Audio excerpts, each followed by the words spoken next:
The Texas sun beat down on the green lawn of Springwood High's football field. Folding chairs were lined in neat rows, filled with proud families buzzing with excitement. I, Ava Callahan, stood at the edge of the crowd, my dress uniform shirt itching under the civilian blazer I'd thrown over it. I'd driven 8 hours straight from Fort Bragg, my muscles still sore from last night's live fire exercise, all to see my little sister, Sophia, graduate valedictorian. I found my family in the third row. Mom, Linda, gave me a quick, tight smile. Dad, Jack, didn't look up from his phone. His gaze swept over me, from my sensible boots to my pulled-back, regulation-length hair, and his mouth flattened into that familiar line of disappointment. You made it, he said, not a question, a statement of bare fact. I said I would, I replied, sliding into the empty seat beside Mom. I leaned over to kiss her cheek. You look beautiful, Mom. Oh, stop. She patted my hand, but her eyes were on the stage where the school board was assembling. Sophia's speech is next. She's so nervous. She'll be great, I said, and I meant it. Sophia was the golden child. Straight A's, student body president, headed to Stanford on a full ride. The perfect daughter. The speeches droned on. The salutatorian talked about future potential. The principal spoke of doors opening. My father shifted in his seat, a low grumble in his throat. His eyes flicked to me. Doors been open for you for years, Ava, he said, his voice low but cutting. You just refuse to walk through it. Here it comes, I thought, the graduation day special. Jack, not now, Mom whispered, her plea featherlight and useless. When then? Dad's words were meant for her, but his eyes drilled into me. When do we talk about the life she threw away? Top of her class, pre-med, a future doctor, the Callahan name finally meaning something respectable in this town. I'm serving my country, Dad. That's not respectable. I kept my voice even, a skill honed by briefing two-star generals. Serving coffee? Filing paperwork. He snorted. You're a clerk, Ava. Let's call it what it is. You enlisted. You're a grunt. A smart one, but a grunt all the same. For years of potential wasted. Your sister's going to build something. What have you built? The words, a variation of a theme I'd heard since I'd come home after basic training and announced I wasn't going back to college, landed with the same dull thud. They didn't hurt like they used to. Now they just felt tired. A background noise to my real life. Sophia's up, Mom said, a desperate relief in her voice. Sophia floated to the podium, a vision in her white gown, her blonde hair catching the sun. Her speech was polished, heartfelt, and generic. She spoke of gratitude, of bright futures, of the support of her wonderful family. She glanced our way, her smile bright. I clapped until my hand stung. After the final tassel was turned, we congregated on the field. Sophia was swarmed by friends and well-wishers. Dad clapped a bear hug around her, his face finally alight with pure, uncomplicated pride. That's my girl. Stanford, here she comes. Mom hovered, taking pictures. I hung back, the satellite to their happy planet. When the crowd around Sophia thinned, she glided over, her diploma clasped to her chest like a shield. Ava, you came. Her hug was perfumed and brief. Wouldn't miss it, superstar. Great speech. Thanks. She looked me up and down, a tiny, sympathetic crinkle at her eyes. How's everything? Still at that base in North Carolina. Fort Bragg, yeah. Maybe you can visit me at Stanford sometime, she said, and it wasn't an offer. It was a suggestion for a project, a fix-it plan for her wayward sister. The campus is amazing. It might inspire you. Dad, overhearing, nodded vigorously. See, your sister gets it.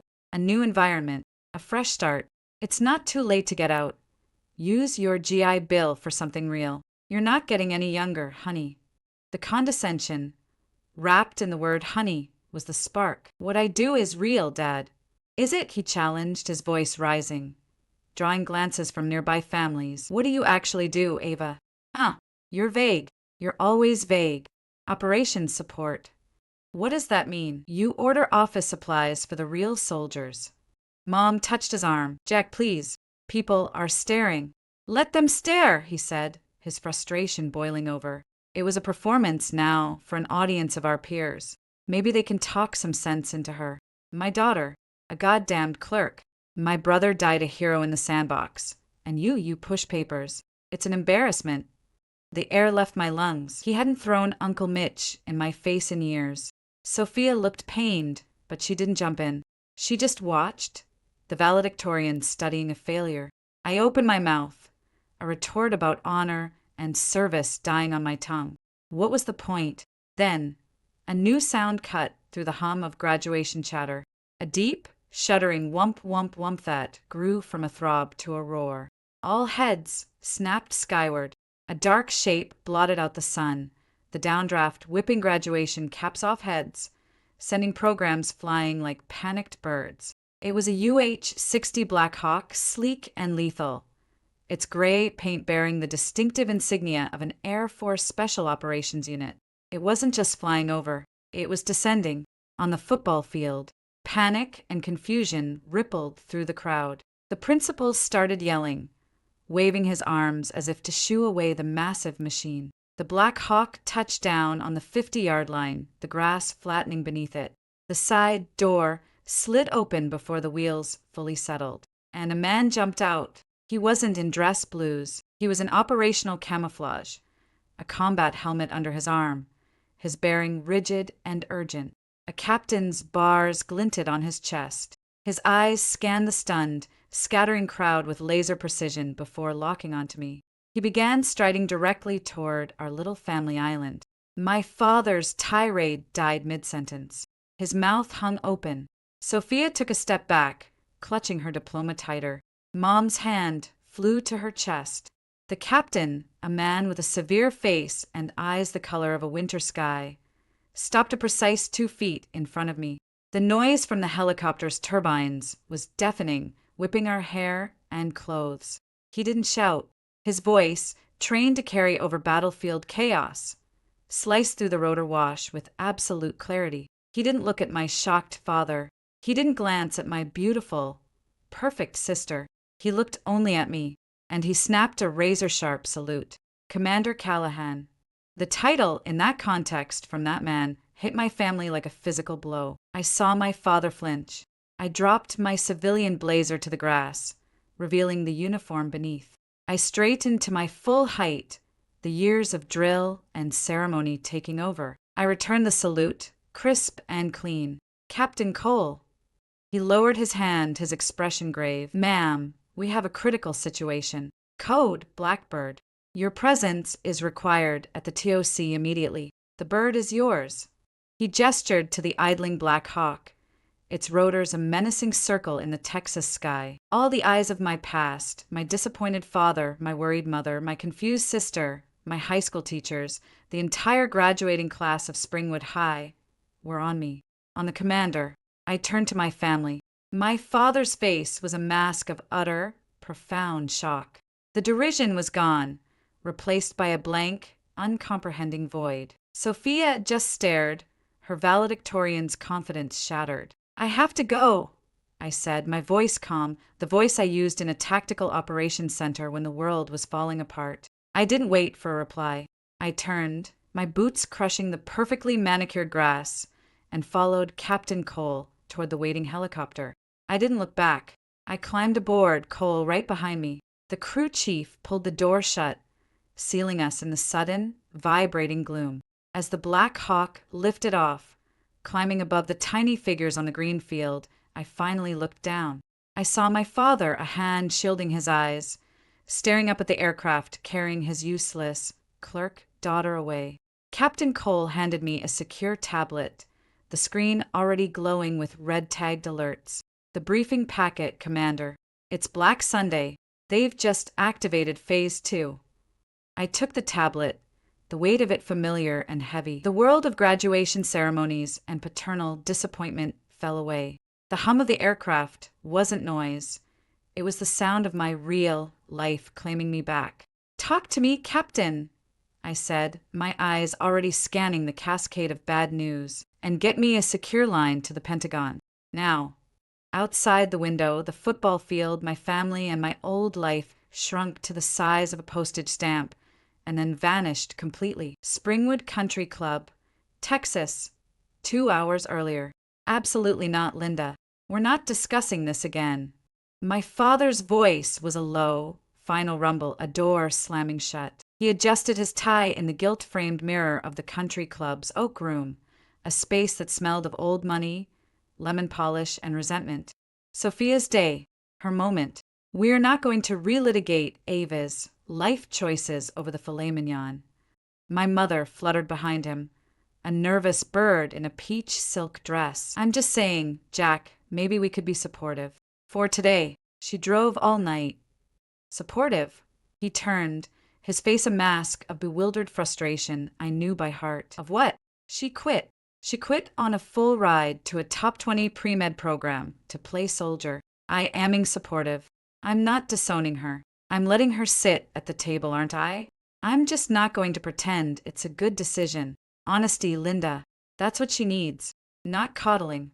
I stood in the doorway, my overnight bag at my feet, listening to the familiar pre-game show. I'd heard variations of this for 3 years. Ever since the day I'd come home from my sophomore year at Stanford, my bags packed not for summer break, but for good. That day was a scar. 3 years ago, Callahan living room. You're what? My father had stared at me, the acceptance letter to the Summer Genetics Research Fellowship still in his hand, now trembling slightly. I enlisted. I leave for basic combat training at Fort Jackson in 72 hours. I kept my voice flat, factual. Any emotion would be used as proof I was hysterical, confused a child. My mother had made a small, wounded sound. Sophia, then a high school junior, had watched from the stairs, her eyes wide with a kind of horrified fascination. Is this a joke? Did you fail out? Are you pregnant? My father's mind raced through every catastrophic, shameful possibility. No, I'm first in my class. And no, I need to do something that matters. Something real. Real. The word exploded from him. Saving lives as a doctor isn't real. Building a career, a legacy isn't real. Throwing it away to be cannon fodder for some politician's war, that's real.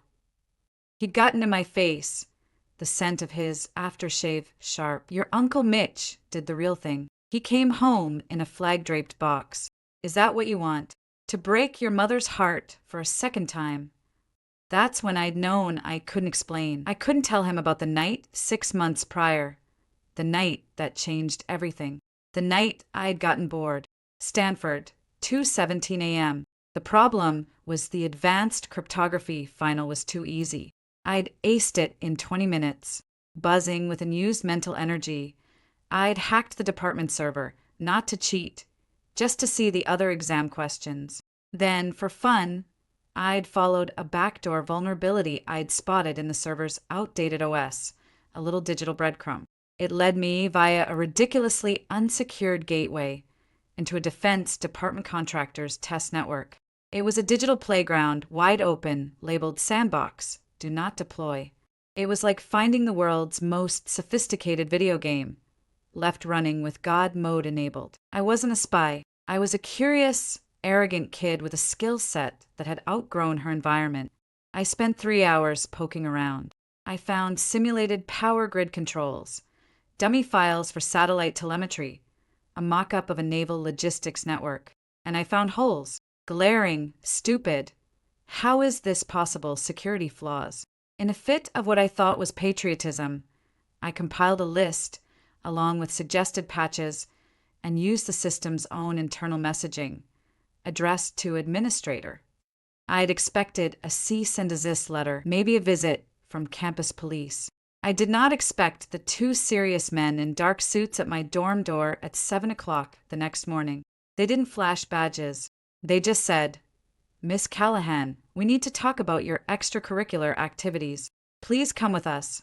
They'd driven me to a bland office building in Sunnyvale. Inside, a man introduced himself as Mr. Ellis. He had the calm, tired eyes of a lion that had seen all the gazelles and was no longer impressed. He slid a folder across the table.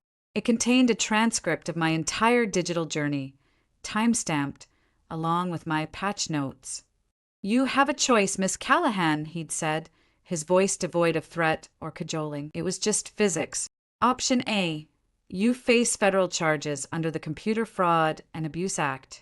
Minimum sentencing guidelines suggest 37 months. Your academic career is, of course, over. My blood had turned to ice. Option B. You disappear from Stanford. Today, you tell your family you've had a crisis of purpose. You enlist. You will be fast-tracked. Your talents will be applied with oversight to problems of national significance. In time, you will be offered a commission. You will serve. You will never speak of this meeting or what you saw last night to anyone, including your family. And if I say no, my voice was a whisper. Then we execute option A. And we also quietly inform the institutions that have offered you graduate scholarships and research positions about your proclivities. Your future in any technical or scientific field ceases to exist. It wasn't a choice, it was a directed verdict. So I'd quit. I'd broken my parents' hearts. I'd become the family disappointment, the dropout, the wayward child who threw it all away to play soldier. I'd swallowed their disdain for 3 years, through basic, through AIT, through the secret, grueling assessments that weren't on any standard Army track. Through the day, Mr. Ellis, now my handler, informed me I'd been selected for a new experimental unit, Task Force Talon, codenamed Falcon's Eye, a joint cyber-physical special missions unit. My official title, Operations Support Specialist. My real job, Field Commander of the Cyber Warfare Detachment, call sign, Watchdog. My rank after a battlefield commission, so secret it wasn't even in the regular personnel system. Major. My father saw a clerk. The United States Special Operations Command saw a strategic asset. Present, the Black Hawk en route to Temporary Operations Center, TOSI, location classified. The helicopter's noise precluded conversation. Captain Cole handed me a headset. I plugged it into the comms panel. Watchdog authenticated, I said, my voice crisp in the muffled silence of the headset. Sitrep, and why the dramatic extraction, Cole? You could have called. My codename felt more real than Ava ever had in Springwood. Cole's voice was tinny in my ear. Secure comms at your family location were not guaranteed. And the situation escalated 90 minutes ago. We needed you boots on ground at the TOC, not on a compromised line. Black Sun is live, Commander, and they're better than we anticipated. On the secure tablet, schematics and code fragments flashed. Black Sun was our designation for a hybrid threat, part hacktivist collective, part for hire cyber mercenaries, with suspected ties to a rogue state's intelligence apparatus. They were flamboyant, ruthless, and brilliant. 2 weeks ago, they'd breached a low-priority DoD personnel server, a feint. While we chased that, they'd planted a rootkit deep in the global transportation network, the system that tracks every troop movement, every supply shipment, every piece of critical hardware for the U.S. military worldwide. What's their play? I asked, my eyes scanning the data. My mind, still partly on my father's scorn, clicked fully into gear. This was my language. Binary. Threat. Response. We're not sure. The rootkit is dormant. It's a skeleton key, Commander. It's sitting in the heart of GTN. They can see everything. Troop levels in Poland, ammo shipments to Taiwan, VIP movements in the Gulf. They could falsify data, cause logistical heart failure, reroute a battalion into an ambush. Cole's voice was grim. We've contained the breach on the GTN side. Firewalls are up, but the rootkit is still there buried. It's a ghost. We can't purge it without potentially triggering it or corrupting the entire network. It's a tumor we can't cut out. And they know we found it, I stated. Yes. 6 hours ago, they sent a manifesto to the Pentagon, the CIA, the New York Times, and CNN. He pulled up a text file on my tablet. The message was chilling in its simplicity. To the architects of empire, you see the lock on the door. We hold the key. Your machine of war is our machine now. Stand by for instructions. Black Sun. They're not just hackers, I murmured, the rotors thumping a rhythm beneath the words. They're propagandists. They want an audience. They want to humiliate us. Publicly. That's the assessment, Cole confirmed. The Deputy Secretary of Defense is apoplectic. The Joint Chiefs want action yesterday. We've been given authority to execute Operation Groundhog. Groundhog, the contingency plan. My plan. I designed it over 9 sleepless months. It was aggressive, invasive, and the cyber equivalent of scorched earth. It involved deploying a counter-rootkit of our own, a digital predator designed to hunt and consume Black Sun's infection. The problem? It was untested at this scale. A failure could crash the GTN entirely, paralyzing the U.S. military, globally for days, maybe weeks. They're pushing for a full go-on Groundhog, Cole said. The order is being drafted. My gut twisted. No, it's too soon. It's a sledgehammer. We need a scalpel. We need to understand their endgame first. What's the trigger? What do they want us to stand by for? If we go in blind with Groundhog, we're playing their game. The pressure is immense, Commander. The media has the manifesto. It's only a matter of time before it leaks. The political fallout. I don't care about political fallout, Captain. I care about preventing a war that starts because a tank battalion gets sent to the wrong grid coordinate, or a carrier group runs out of chow because the supply ship was rerouted to Greenland. I took a breath. Where's the TOC? Abandoned Air Force Auxiliary Strip, 50 miles north. We've got a full suite. The Falcon's I-team is assembled. Good, my team. A mix of NSA brainiacs, Delta Force shooters who could code, and CIA analysts who thought in 4 dimensions. Misfits, like me. Get me a direct line to General Shaw at Cybercom, I ordered. I need to stall Groundhog. Then, I want every scrap of data on Black Sun last 5 years. Every failed hack, every boastful forum post, every piece of malware. I want their psychology, their signature. Hackers have egos. Find me their vanity. Yes, ma'am. A pause. Commander, your family. That was quite an exit. I looked out the window at the blur of green Texas landscape. It was necessary. The words felt hollow. I saw my father's shocked face. The image gave me no pleasure, only a cold, hard knot in my stomach. The 2 worlds had collided. There was no putting them back. Springwood Country Club, the celebration. The grand ballroom was a sea of pastel dresses and navy suits. A banner read, "Congratulations, graduates." A band played inoffensive jazz. My father had bought out the open bar. This was his victory lap as much as Sophia's. I stood near a potted fern, a glass of untouched champagne in my hand, a ghost at the feast. The whispers had started the moment I'd walked in, an hour after the Black Hawk had become a local legend. That was an Army helicopter, I'm telling you. Jack's oldest, the one who joined up. Guess she's not just a secretary. Looks so severe. Did you see the way that soldier saluted her?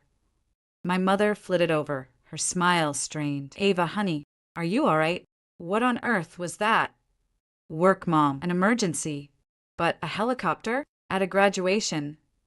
Her mind couldn't frame it. Who were those men? They're my colleagues. The lie of omission was ash in my mouth. My father approached, a scotch in his hand. The shock had been metabolized into a new, more complex anger. The narrative of my failure had been disrupted. He didn't like it. Colleagues, he repeated, the word dripping with sarcasm. Must be quite the filing emergency.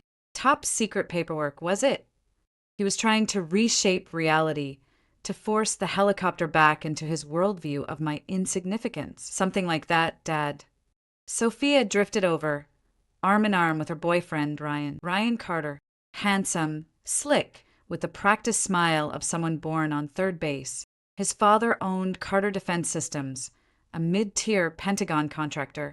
Ryan was a walking, talking trust fund with a business degree, already a project manager at his dad's company. I disliked him on sight 2 years ago. Nothing had changed. Ava, that was insane.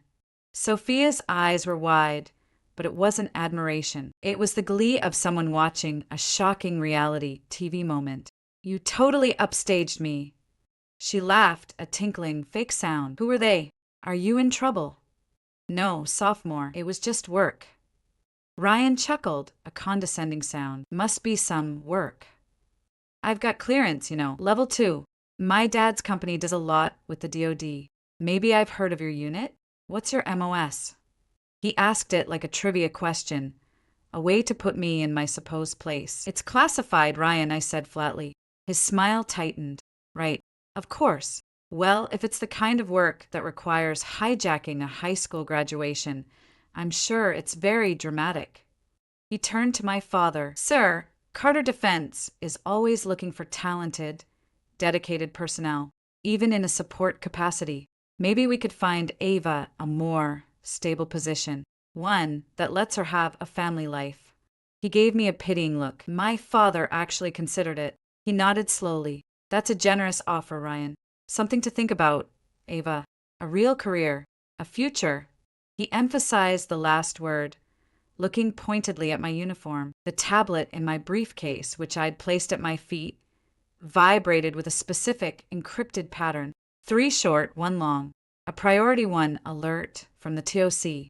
I ignored it. For a moment, I was just Ava, the disappointment, being offered a pity job by her sister's smug boyfriend, while her father looked on approvingly.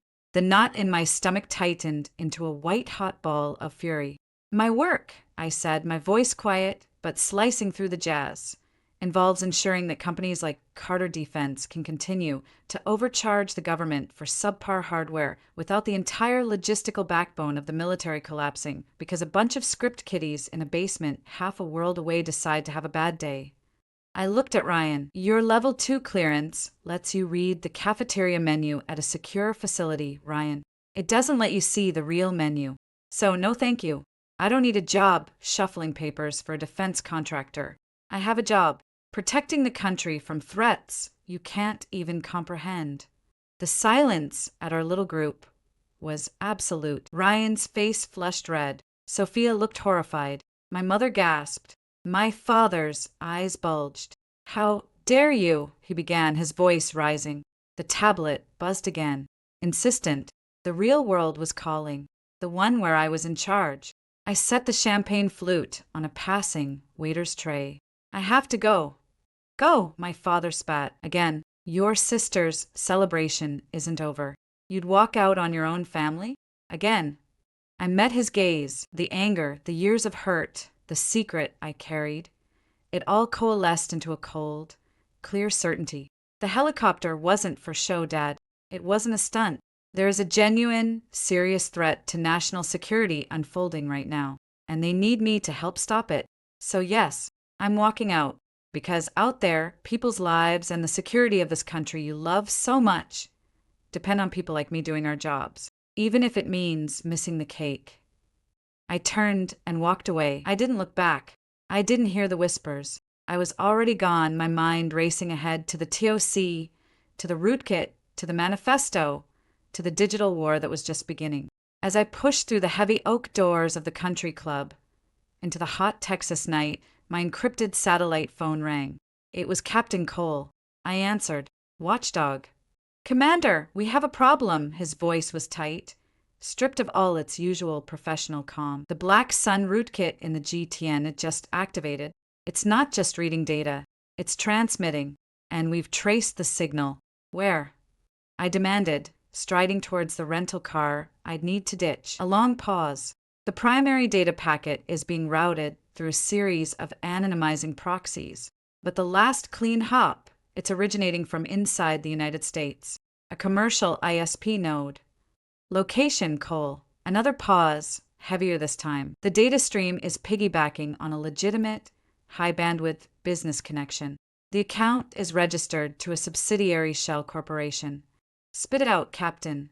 The Shell Corporation is a wholly owned data management subsidiary of Carter Defense Systems. Commander. The world tilted. Ryan's smug face flashed in my mind. His father's company, a Pentagon contractor, and the physical location of the server receiving the bounce signal. I asked, my mouth dry. We're working on it, but the subsidiary's main server farm is in Austin, about 90 minutes from your current position. I slid into the driver's seat, the leather hot from the sun. The cozy, petty world of family drama was over. It had just been swallowed whole by the operation.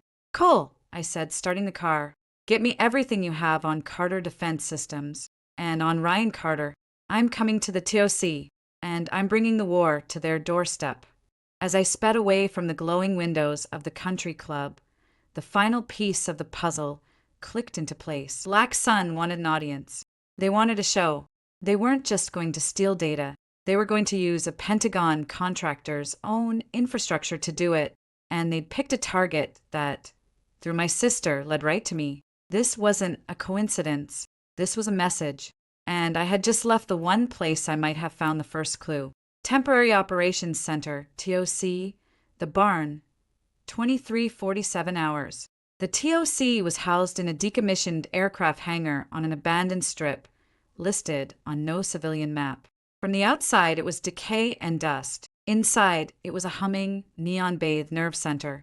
Banks of monitors glowed in the dim light, casting the faces of my team in a pale, spectral blue. The air smelled of stale coffee, hot electronics, and a low-grade panic held in check by discipline.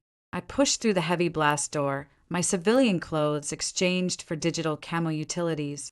The shift was instantaneous and absolute. Here, I wasn't Jack Callahan's disappointing daughter. I was Major Callahan, commander, watchdog. Captain Cole met me at the Central Command dais, a raised platform overlooking the operations floor. "Commander, General Shaw is on Secure Line 1. He's impatient." I nodded, grabbing a headset. "General, watchdog, I'm on site." General Shaw's voice was gravel in a blender. "Callahan, this Carter defense lead. Talk to me, and it better be good. The SEC-DEF is breathing down my neck for a groundhog launch authorization in 6 hours. Sir, Carter Defense is a contractor. Their subsidiary, Aegis Data Solutions, appears to be the unwitting conduit for Black Sun's exfil. The data siphoned from the GTN is being bounced through their Austin server farm. It's a clever move, using a trusted vendor's infrastructure as a shield." "Unwitting?" Shaw's tone was skeptical. "Or complicit?" "Unknown, sir, but it gives us a physical thread to pull. We can't just nuke the GTN with Groundhog. We need to trace the signal through Aegis, find the real destination, and understand Black Sun's endgame.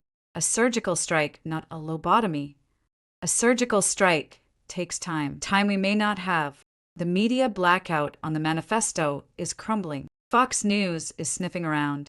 If this goes public before we contain it, I understand the political clock, General, but the operational clock is what matters.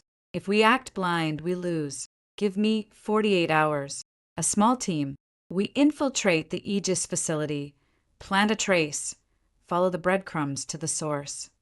Silence on the line, then a weary sigh. "You have 24. And, Callahan, there's a complication." Before I could ask, a man in a crisply tailored suit, too formal for the TOC, ascended the dais. He was in his 50s with the lean, vigilant bearing of a former field agent now chained to a desk. He carried a leather folio like a weapon. "Major Callahan," the man said, his voice cool. "John Mercer, Office of the Undersecretary of Defense for Intelligence. I've been appointed special liaison to this operation. A handler, a spy, a political minder." My stomach sank. General Shaw's voice crackled in my ear, a private channel now. "Mercer is your new shadow, Major. His job is to assess operational security and personnel viability. The fact that the breach vector leads to a company connected to your family has raised flags. Very high flags." Mercer offered a thin, humorless smile that didn't reach his eyes. "My condolences on the family drama at the graduation, Major. A difficult spot.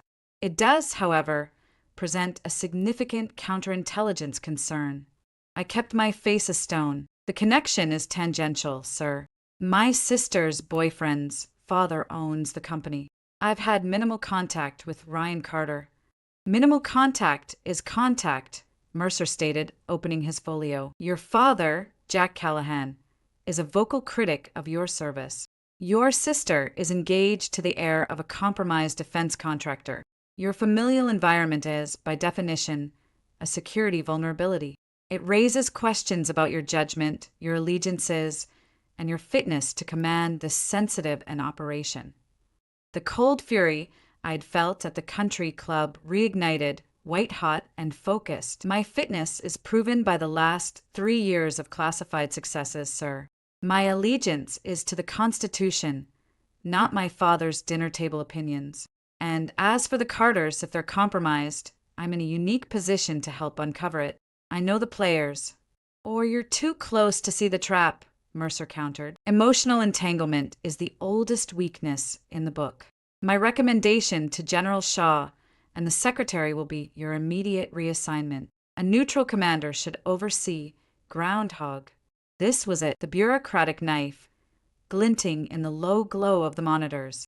My career, my mission, about to be handed to some desk jockey who'd see my team as assets and the problem as a flowchart. I leaned forward, my voice dropping to a low, controlled register that carried across the quieting ops floor. Sir, with all due respect, you're wrong. Black Sun didn't pick Carter defense at random. They're flamboyant. They send manifestos to CNN, using a contractor connected to the sister of the officer likely to be investigating them. That's a signature. It's a taunt. They're not just hiding, they're performing. They want me involved. They want the drama. Pulling me out gives them exactly what they want. Disarray, hesitation, a new commander playing catch-up. I know their move. I've been studying them for a year. I can anticipate the next one. Mercer's eyes were evaluating cold. A compelling narrative, Major. Perhaps too compelling. It sounds like a justification to insert yourself into a personal matter. It's not personal, it's tactical. I turned to a nearby terminal, my fingers flying over the keyboard. I pulled up a complex network map. Look, the data exfil pattern. It's not a straight siphon. It's rhythmic. Bursts of data, timed precisely. It's not just stealing, it's mapping. Mapping our response times, our packet loss thresholds, our traffic patterns under duress. They're learning. They're preparing for something bigger than a data heist. They're preparing to drive. And they're doing it from inside a house we're supposed to trust. I am the only person on this base who has both the cyber expertise to understand their code and the personal proximity to potentially unlock the human element of how they got in. Dismiss me, and you dismiss our best advantage. The TOC was silent. Even the constant click of keyboards had ceased. My team was watching. Cole stood rigid beside me, a silent bulwark. General Shaw's voice came back on speaker now. Major Callahan makes a valid operational point, Mercer. The connection is a risk. It's also an opportunity, a unique intelligence aperture. Mercer's jaw tightened. He was a political animal. He recognized when the momentum had shifted. The risk is unacceptable. Then mitigate it, Shaw barked. You're her shadow? Shadow her. Every move, every decision. You have override authority. But the operational command stays with Callahan. For now, you have 24 hours, Major. Not a second more. Get me something I can use, or I'll have no choice but to green-light Groundhog and accept your resignation. Do you understand? The ultimatum hung in the air. Perfectly, sir. Good, Mercer. Don't get in her way. Just make sure she doesn't stumble. The line went dead. Mercer closed his folio with a sharp snap. Your 24 hours start now, Major. What's your first move? I looked at Cole, then at my team, a mix of nervous and fiercely determined faces. We're going to a party. The Carter Estate, Austin, 118 hours. The Carter Estate was a monument to new money, a sprawling Mediterranean-style villa clinging to a hill overlooking Lake Austin. The party for Sophia and Ryan was in full swing, a sea of designer dresses, loud laughter, and the clink of expensive glassware. Valets whisked away sports cars. From our surveillance perch in a nondescript van 2 blocks down the gated community's lane, it looked like a scene from a different planet. Cole, Mercer, and I were crammed inside with 2 of my best techs, Rivera and Chin. We were all in dark civilian clothes. My dress was a simple, elegant black sheath, functional, not fashionable. A tiny fiber-optic camera was woven into the clasp of my purse. An earpiece, disguised as a tasteful piece of jewelry, connected me to the team. Audio is live. Visual is green, Rivera murmured, his eyes on a bank of monitors showing feeds from my camera and body mics planted on Cole and Mercer, who would infiltrate as guests from a DC consulting firm. Remember, I said, adjusting the earpiece. Primary objective: get a physical device into the house's network. The data exfil is bouncing through here, I'm sure of it. The master server room is likely in the basement or a secured study. Secondary objective: identify any personal connection between Ryan Carter and any suspicious contacts. He may be an unwitting pawn, or he's the insider, Mercer finished, his voice cold in my ear. The link between Black Sun and the contractor. Your sister's Prince Charming. The thought made me sick. Sophia was many things: vain, competitive, desperate for her father's approval. But she wasn't a traitor. She was, however, dangerously naive and loved to gossip. Ryan, with his smarmy charm and his important job, could have easily pumped her for seemingly innocuous information about me, about our family, about my boring army job. Information that, in the right hands, could be used to build a profile, to find a pressure point. Stay focused, I said, more to myself than anyone. I'm moving in. I exited the van, the humid Texas night wrapping around me. I walked the 2 blocks, my heels clicking on the pavement, a lone figure approaching the castle of light and noise. At the gate, a security guard checked a list. Name: Ava Callahan. I'm Sophia Callahan's sister. He scanned the list, nodded, and waved me through. Enjoy the party, ma'am. So much for high security. I was in. The inside was worse. It was a temple to excess. A string quartet played in a corner, ignored. Ice sculptures melted. People I didn't know laughed too loudly. I saw my father holding court near a marble fireplace, a glass of amber liquid in his hand, telling a story that made a group of men in golf shirts chuckle. He saw me. His smile didn't falter, but his eyes hardened. He gave a slight, dismissive nod and turned back to his audience. I moved through the crowd, a ghost, my camera capturing everything: faces, room layouts, security keypads on doors. I've got a visual on Ryan, Cole's voice whispered in my ear. East patio near the pool. He's with 3 other men, business types. One of them is, hold on. A pause. Chen, run a facial rec on the bald man in the gray suit. Now. On it, Chen's voice replied. I headed for the patio, grabbing a glass of champagne from a passing tray as cover. I blended into the periphery, listening. Ryan was holding forth, his voice slurred just enough to be arrogant. And my father's company is poised for the next-gen defense contract. The DoD is finally understanding that private sector agility is key. All that old, bloated military infrastructure is going the way of the dinosaur. One of the men, the bald one Cole had noted, smiled thinly. He had the calm, still presence of a predator. Agility is certainly an asset, Ryan, as is discrete innovation, the ability to move quickly around traditional oversight. Exactly. Ryan clapped the man on the shoulder. Discretion, that's the word. Not everything needs a 3-star general and a congressional subcommittee to get done, you know. Facial rec hit. Chen's voice was tense in my ear. The bald man is Viktor Dragan, Bulgarian national, former intelligence officer with the DS, suspected of running a private intelligence and cyber mercenary firm for the past decade. He's on 3 watch lists. He's a ghost. He shouldn't be at a garden party in Texas. My blood ran cold. Dragan, a known fixer for rogue states and criminal syndicates. Here, chatting with my sister's idiot boyfriend. Cole, Mercer, do you have that? I whispered, turning slightly away. Confirmed. Mercer's voice was ice. Dragan is a high-value target. This is no longer a data breach investigation. This is an active counterintelligence scenario. Ryan Carter is either profoundly stupid or actively treasonous. Get a mic closer to them, I ordered. Working on it, Cole said. A moment later, a waiter, one of ours, drifted near the group, offering canapes. Ryan's voice came through clearer now. The real trick is finding the back doors already in the system, the human ones. People are the weakest link, my father always says.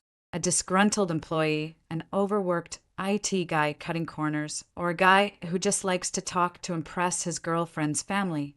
Ryan laughed, a nasty, self-satisfied sound. My heart stopped. A guy who just likes to talk, Sophia. He was talking about pumping Sophia for information. About me. Dragon's smile was reptilian. Indeed, loose lips. And in your social circle, the information can be so familial, so intimate, the perfect key. Commander! Chen's voice cut in urgent. I'm picking up a secondary Wi-Fi signal from the house. Strong, encrypted, but it's using a proprietary Carter defense algorithm. The same one that's shielding the Black Sun data stream. The source is not the main server room. It's localized. Second floor, West Wing. The West Wing. The private family quarters. Can you pinpoint it? Working, it's coming from a specific room. Thermal is fuzzy, but it's a smaller room, not a master suite. Possibly a study or a guest room. A guest room, where Sophia was staying. I'm going in, I said. Negative, Callahan, Mercer snapped. You're compromised. Your sister is a potential intelligence leak. You are to disengage and return to the van. Now, if my sister is involved, even unknowingly, I'm the only one who can get her to talk, to get the truth. Dragon is here. The link is here. I'm not leaving. That's an order, Major. I reached up and subtly tapped my earpiece twice, a prearranged signal to mute the outgoing audio to everyone but Cole. Captain Cole, you are to continue surveillance on Dragon. Do not lose him. Mercer, you can file all the reports you want. I'm getting to that room. I heard Mercer's furious inhale, then silence. I had just mutinied. My career was over. But if Sophia was in danger or had been used, I needed to know. I moved through the house, avoiding the main stairway. I found a servant's staircase, narrow and dim. The second-floor hallway was plush and quiet. The noise of the party a distant murmur. I found the West Wing. The doors were all closed. Chen's voice was a whisper in my one functioning earpiece.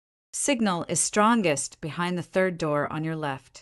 Thermal shows one person inside. Stationary, likely seated at a desk. I approached the door. It was unlocked. I turned the handle and slipped inside. It was a lavish guest room, a 4-poster bed, an ornate desk. And at the desk, her back to me, was Sophia. She was bent over a sleek, silver laptop, her fingers flying across the keyboard.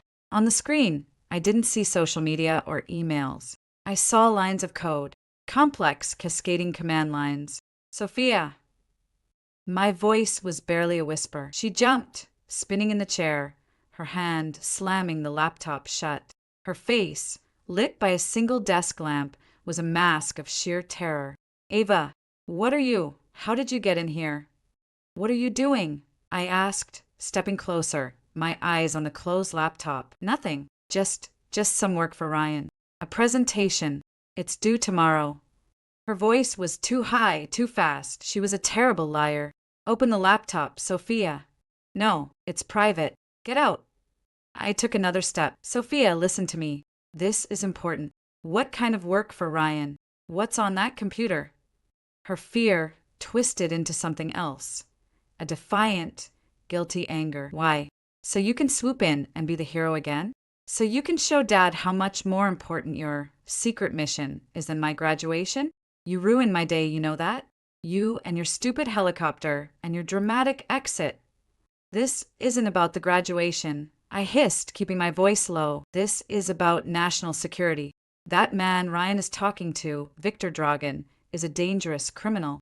And whatever is on that laptop is connected to him. You could be in serious trouble. Her bravado cracked. Trouble? What are you talking about? He's helping some foreign investors with a data security project. It's legitimate. He said it was a huge opportunity. He said I could help, that I was smart enough. Oh, Sophia! I breathed, the horror dawning. What did you do? What did you give him? Tears welled in her eyes. Nothing. Just some old family stuff. Things you'd said about your work, about being bored, about hacking your school. My blood turned to ice. You told him about Stanford? About the DoD network? It was just a story, she cried. He was interested in you. He said it was impressive. He said, he used you. I said, the pieces crashing together. He used you to get a profile on me, to find a way in. That's how they did it, Sophia. They didn't just hack a server. They hacked me. They used my past, my family, to find a weakness. And you handed it to them. The door burst open. Ryan stood there, his face flushed with anger and drink.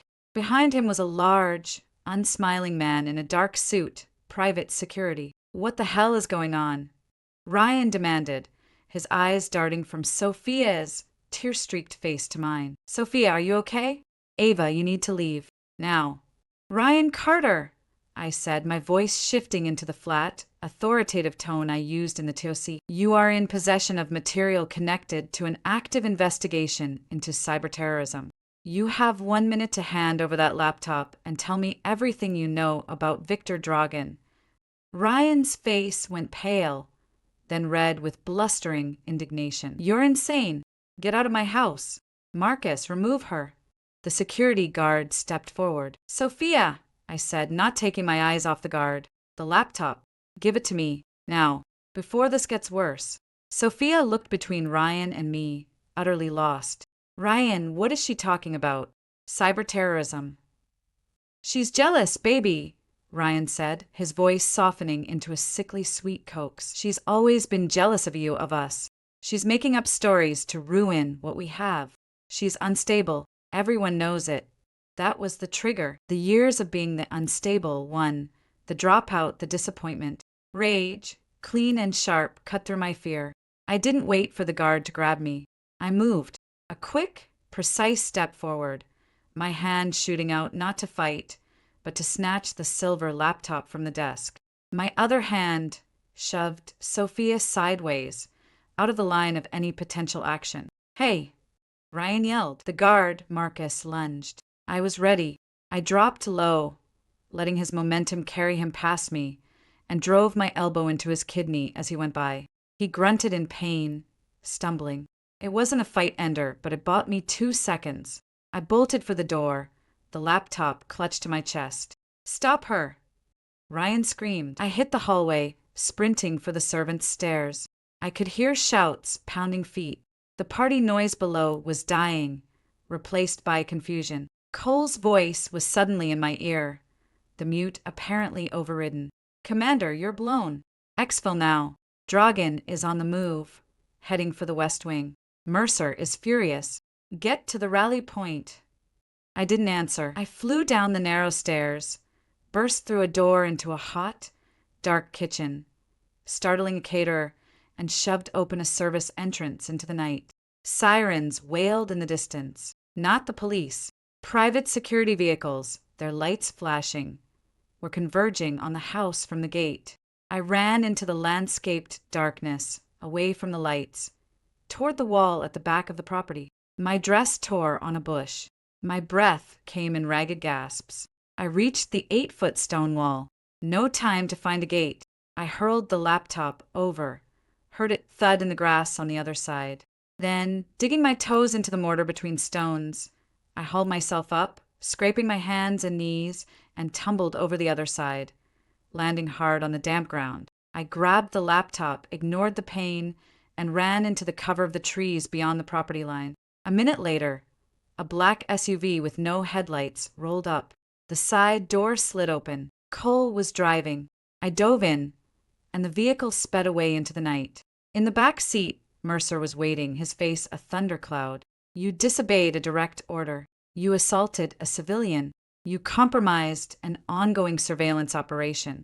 Your career is finished, Callahan. As of this moment, you are relieved of command. I held up the silver laptop, its casing smudged with dirt from my fall. I got their server, Mercer, the local node for the data exfil. It was in my sister's room.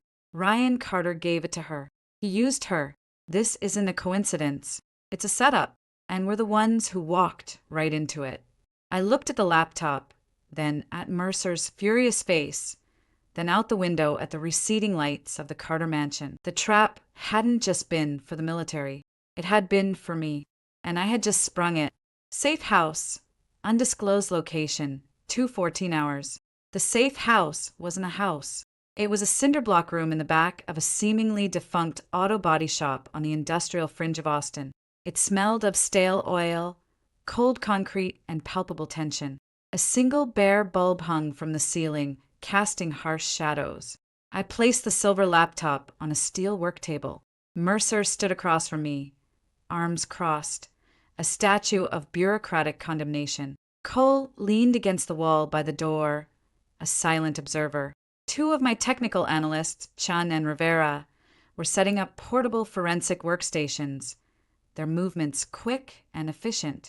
This is evidence obtained during an unauthorized off-book incursion that violated at least a dozen operational protocols and a direct order from your supervising officer, Mercer stated, his voice flat. It's contaminated. It's inadmissible in any court-martial, which, for the record, is where you're headed. Anything on that drive is useless. It's not for a court-martial, I said, not looking at him. I plugged a hardened, isolated cable from Chen's kit into the laptop's port. It's for stopping an attack. Chen, brute force the login. I want everything. Focus on network connections, recent file transfers, encrypted partitions. On it, Commander, Chen said, his fingers already flying. The laptop screen lit up, prompting for a password. You're not in command anymore, Callahan, Mercer said. As of my report, which is being encrypted and transmitted as we speak, you are relieved. You will be detained here until a security detail arrives to take you into custody. That got my attention. I looked at him. You send that report, and you're handing Black Sun a victory. They wanted me off the board. You're doing their work for them. Your personal involvement has compromised the mission. My personal involvement is the only reason we have this. I shot back, gesturing at the laptop. Ryan Carter gave this to my sister. He played her. He used her to get to me, to get a profile, to find a weakness in the system. This isn't a coincidence, Mercer. It's a targeted recruitment and exploitation operation. I'm not the liability. I'm the exploit vector. And now I have the malware, which you obtained by assaulting a citizen and fleeing the scene. How do you think that plays on the news, Major? Rogue Army officer raids, celebrity party, assaults air. He shook his head. You played right into their hands. You created the scandal they can use to discredit any findings from this machine, and by extension, any response we mount. You've given them the perfect cover of chaos. He was right. A cold knot of dread tightened in my stomach. In my rage, in my need to protect Sophia, I'd acted exactly as they might have predicted. Recklessly, emotionally. I'm in, Chin announced, breaking the tense silence. The password was surprisingly weak, a variation of his birthday. Arrogant idiot. He started navigating through directories, lots of encrypted containers, but the system logs are clear. This machine has been acting as a relay. It's not the source, it's a hop. A very clever, very secure hop. The data from the GTN breach was being routed here, re-encrypted with a local key, and then bounced somewhere else. Can you trace the final destination? Cole asked, pushing off the wall. Working on it. The bounce uses a randomized proxy chain. It's sophisticated, but the local encryption key has to be stored somewhere. Chen's eyes narrowed behind his glasses. There's a hidden partition, very well hidden, but the way the system resources are allocated, it's there. Give me a minute. We waited. The only sounds were the hum of the forensic laptops and the frantic clatter of Chen's keyboard. Mercer watched, his anger simmering but held in check by professional curiosity. Got it, Chen breathed. He opened a file. It wasn't code. It was a video file. It's a recording. Play it, I said. Chen clicked play. The video was dim, shot on a shaky cell phone. It showed a lavish modern office. Ryan Carter was there, looking nervous, sipping a drink. Victor Dragan sat calmly in a leather chair. A third man, his back to the camera, was speaking. The audio was crisp. The key is the human flaw, the man with his back turned said. His voice was distorted, digitally altered, but the cadence was educated, calm. Firewalls are code. Code can be broken, but pride, insecurity, sibling rivalry, those are constants. The sister is the vector. Her need to prove herself, to outshine the golden child, makes her reckless. Her family's disdain makes her isolated. She is a puzzle piece begging to be placed. Dragon's voice, unaltered, replied, and the other piece? The father. The father is a bonus. His grief and his pride are a potent cocktail. He will discredit her even as she succeeds, muddying the waters perfectly. The public narrative will be one of family dysfunction, not foreign intrusion. By the time they unravel the truth, Phase 2 will be complete. Ryan leaned forward. And my role? My compensation? The distorted voice chuckled, a dry, unpleasant sound. Your role, Mr. Carter, is to be the charming, vapid conduit. You have done adequately. Your compensation is the continued existence of Carter Defense Systems after the U.S. government severs all contracts with firms implicated in the greatest security breach in its history. Think of it as survival. Ryan paled but nodded. Phase 2 is prepared, Dragon said. The target is locked. The weapon is primed. The diversion is in play. He looked directly at Ryan. Ensure the girl remains pliable. Her access, however indirect, to the subject's psychological profile was invaluable. Keep her close. Keep her talking. The video ended. The room was silent. The subject was me. The diversion was the chaos I'd just created. They were watching me, I said, my voice hollow, profiling me, for a long time. Phase 2, Cole said, his voice grim. The diversion is in play. That's you, Commander. Your arrest, the scandal. That's the diversion. For what? My encrypted satellite phone, which I'd left on the table, buzzed. Not a call. A Priority 1 alert, flashing red. The same pattern from the country club. I grabbed it. The screen showed a string of code, a location, and 2 words. Active pursuit. It was from a source I hadn't heard from in over a year. A back channel, buried so deep only 3 people in the world knew about it. Mr. Ellis, my original handler. I showed the phone to Cole and Mercer. We're out of time. Phase 2 is live, and my source just gave me a location. Mercer's eyes widened slightly at the sight of the non-standard device and the alert. What source? That's not a sanctioned channel. It's the one that matters right now, I said, my mind racing. The location was a set of GPS coordinates. I pulled them up on a tablet. It was a remote, privately owned airstrip about 60 miles north in hill country. Chin cross-referenced this location with Carter Defense Holdings, Shell Corporations, anything. Chen's fingers flew. Got a hit. The airstrip is owned by a limited partnership called Skyhaven Limited. One of the partners is a Cayman Islands Shell.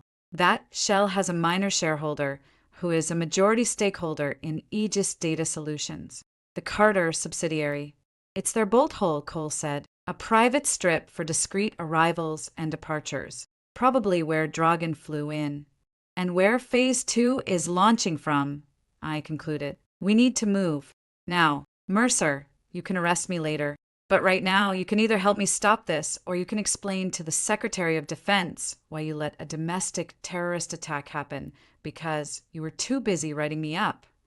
Mercer's face was a war of protocol and peril. The evidence on the laptop, the video, the alert, it painted a picture too dire to ignore. Finally, he gave a sharp, curt nod.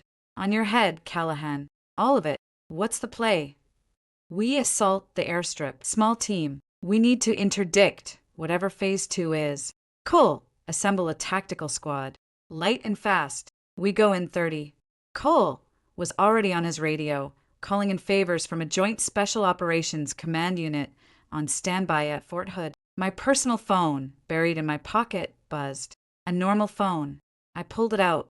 It was my mother. At 2:30 in the morning, a wave of cold fear washed over me. I answered. Ava. Her voice was trembling, thick with tears. Ava, it's your father. He's gone crazy. He has a gun. What, Mom? Slow down. What's happening? He made me and Sophia come home from the party. He was so angry after you left. Then he started drinking. He went to his study, to the old footlocker. Your uncle's things. He took out Mitch's old service pistol. He's in the living room. He's saying he's going to find the truth. He's saying he's going to make Ryan talk. Ava, I'm scared. My blood ran cold. My father, the blowhard, the critic, was now a grieving, drunken brother with a weapon and a target. Ryan Carter. If my father confronted Ryan, and Ryan was involved with people like Dragan, it wouldn't end with words. Mom, listen to me. Get out of the house. Get in your car. Drive to a neighbor's and call 911. Do not try to reason with him. Just go. Now. I can't leave him. And Sophia. She's locked herself in her room. She's hysterical. She keeps saying it's all her fault. Put the phone on speaker, Mom. Do it now. I heard fumbling. Then my mother's shaky voice. It's on. Dad, I yelled into the phone. Dad, it's Ava. Listen to me. Put the gun down. His voice came on, slurred, thick with rage and grief. Ava, the great commander, you did this. You and your secrets. Mitch died for nothing. And you're playing soldier, getting my other girl mixed up with God knows what. That pretty boy bastard used my Sophia. He used her to get to you. I'm gonna make him tell me why. I'm gonna make him tell me what he's done. Dad, you can't. Ryan isn't the mastermind. He's a pawn. The people he works with, they're dangerous. If you go over there, they'll kill you. Or worse, they'll use it. They'll spin it. Please, put the gun down. Let me handle this. You've done enough handling. You handle things by running away, by making scenes, by getting helicopters to rescue you from your own family. His voice broke into a sob. My brother died in the sand. My daughter is throwing her life away. And now my baby girl is caught up in some spy movie because of you. I'm done talking. I'm getting answers. The line went dead. Shit. I slammed my fist on the steel table. 2 crises. One strategic, one personal. Both ticking clocks. The airstrip and my father's house. Cole was looking at me, waiting for orders. Mercer's face was unreadable. Cole, you take the team to the airstrip. Mercer, you're with him. You have the authority. Secure the site, capture anyone there, find out what Phase 2 is. I'm going to my parents' house. Negative, Cole said immediately. That's a personal trip, Commander. The airstrip is the mission. Your father is a local law enforcement matter now that you've called it in. He's a key to the human element of this, Captain. I fired back, the plan forming even as I spoke. He's about to confront a potential asset. He could get himself killed, or he could spook Ryan into running. We need Ryan alive. He's our only tangible link to Dragan inside the country. I can control my father. I can secure Ryan. I can also get my sister, who is, like it or not, a material witness. I'm the only one who can do all 3. You handle the tactical objective. I handle the human one. That's how we win. Mercer studied me. The calculus of the situation was undeniable. He nodded once. Go. But your wire. Full audio and location. And you do not, under any circumstances, engage anyone other than your family and Carter. If Dragan or his people are there, you fall back and call in the cavalry. Understood. Understood. I was already shrugging out of the ruined dress, reaching for a set of dark tactical gear Cole produced from a duffel bag. 5 minutes later, I was in the passenger seat of a nondescript sedan, driven by a quiet JSOC operator named Vasquez. We were speeding through the pre-dawn darkness towards my childhood home. I had an earpiece in, a camera pin on my collar, and a cold dread in my heart that had nothing to do with the mission. The Callahan House, Springwood, 3:07 hours. The house was dark except for the living room window, which glowed a fierce, angry yellow. Vasquez parked a block away. I got out, slipping into the shadows of the familiar neighborhood. I'm on approach, I whispered into the mic. Copy. We're 10 minutes from the airstrip. Be advised, we're detecting encrypted radio traffic from that location. Something's active. Cole's voice came back. Great. Just great. I moved to the side of the house, to the kitchen door. It was unlocked. My mother never locked it. I slipped inside. The house was silent, but the air vibrated with tension. I could hear the low mumble of the television from the living room. I crept down the hallway. The living room archway was ahead. I could see my father's silhouette in his armchair, facing the front window, the old M1911 service pistol from Uncle Mitch's footlocker lying heavy in his lap. The TV was on mute, playing a news channel. My mother was nowhere to be seen. "Dad," I said softly, stepping into the room. He didn't jump. He just slowly turned his head. His eyes were red-rimmed, swimming in grief and alcohol. "Ava, come to give me an order, Commander." "I came to talk. Where's Mom?" "Upstairs, hiding, like a sensible person." He looked back out the window. I was waiting for him. The Carter boy. Thought he might come to gloat, or to shut us up. "He won't come, Dad. He's either running or with the people who are really in charge. People you don't want to meet." "And who are they, huh? Who are these phantom villains you've brought down on us?" His voice was bitter. I took a deep breath. The secrets ended now. They're a group called Black Sunday Cyber-Terrorists Mercenaries. They've breached some of our most secure military systems. They used Ryan to get information. They used Sophia to get to Ryan. And they used our family dysfunction. Your disappointment in me. Sophia's need to impress you. To make it all work. They profiled us, Dad, like lab rats. And we performed perfectly. He was silent for a long moment. The only sound was the faint buzz of the TV. "You're really in it, aren't you?" he finally said, his voice quiet, all the bluster gone. "The secrets. The helicopter. It's not just a desk job." "No, Dad, it's not." I walked over and knelt in front of his chair, putting myself in his line of sight. I slowly reached out and put my hand over the pistol in his lap. He didn't resist. I gently took it, ejected the magazine, and cleared the chamber, setting the pieces on the side table. "I couldn't tell you. The things I've seen, the things I do, they're classified at a level you can't imagine. I wanted to. Every time you called me a clerk, I died a little inside. But I made a promise to protect people, even from the truth, sometimes." Tears tracked through the stubble on his cheeks. "Mitch, he wrote me a letter. Before he died, he said it was worth it. The sand, the fear, the distance from home. He said he was doing it so families like ours could sleep safe at night. I never believed him. I thought it was just something soldiers said. A line. I thought he died for nothing.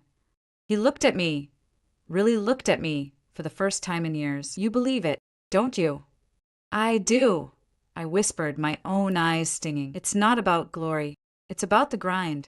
The silent, secret, thankless grind of keeping the monsters at bay. Uncle Mitch knew that. And now I do too." A floorboard creaked upstairs. A soft sob. "Sophia." I stood up. "I need to talk to her, Dad. I need her to tell me everything she told Ryan. Every detail. It could help me stop what's coming next." He nodded, a broken, weary gesture. "She's in her room. She's scared, Ava. She didn't mean for any of this." "I know." I took the stairs 2 at a time. Sophia's door was locked. "Sophia, it's me. Open up. Please. Go away." Her voice was muffled, hysterical. "I ruined everything. It's all my fault." "It's not your fault. You were manipulated by a professional. Now open the door. We don't have much time." Silence. Then the lock clicked. I opened the door. She was curled on her bed, still in her party dress, her makeup a ruined mess. She looked about 12 years old. "He said he loved me," she choked out. "He said I was brilliant, that I could be part of something big. He just asked questions. About you. About how smart you were. About why you left school. I thought he was just trying to know my family. To connect. I was so stupid." I sat on the edge of the bed. "What did you tell him, Soph?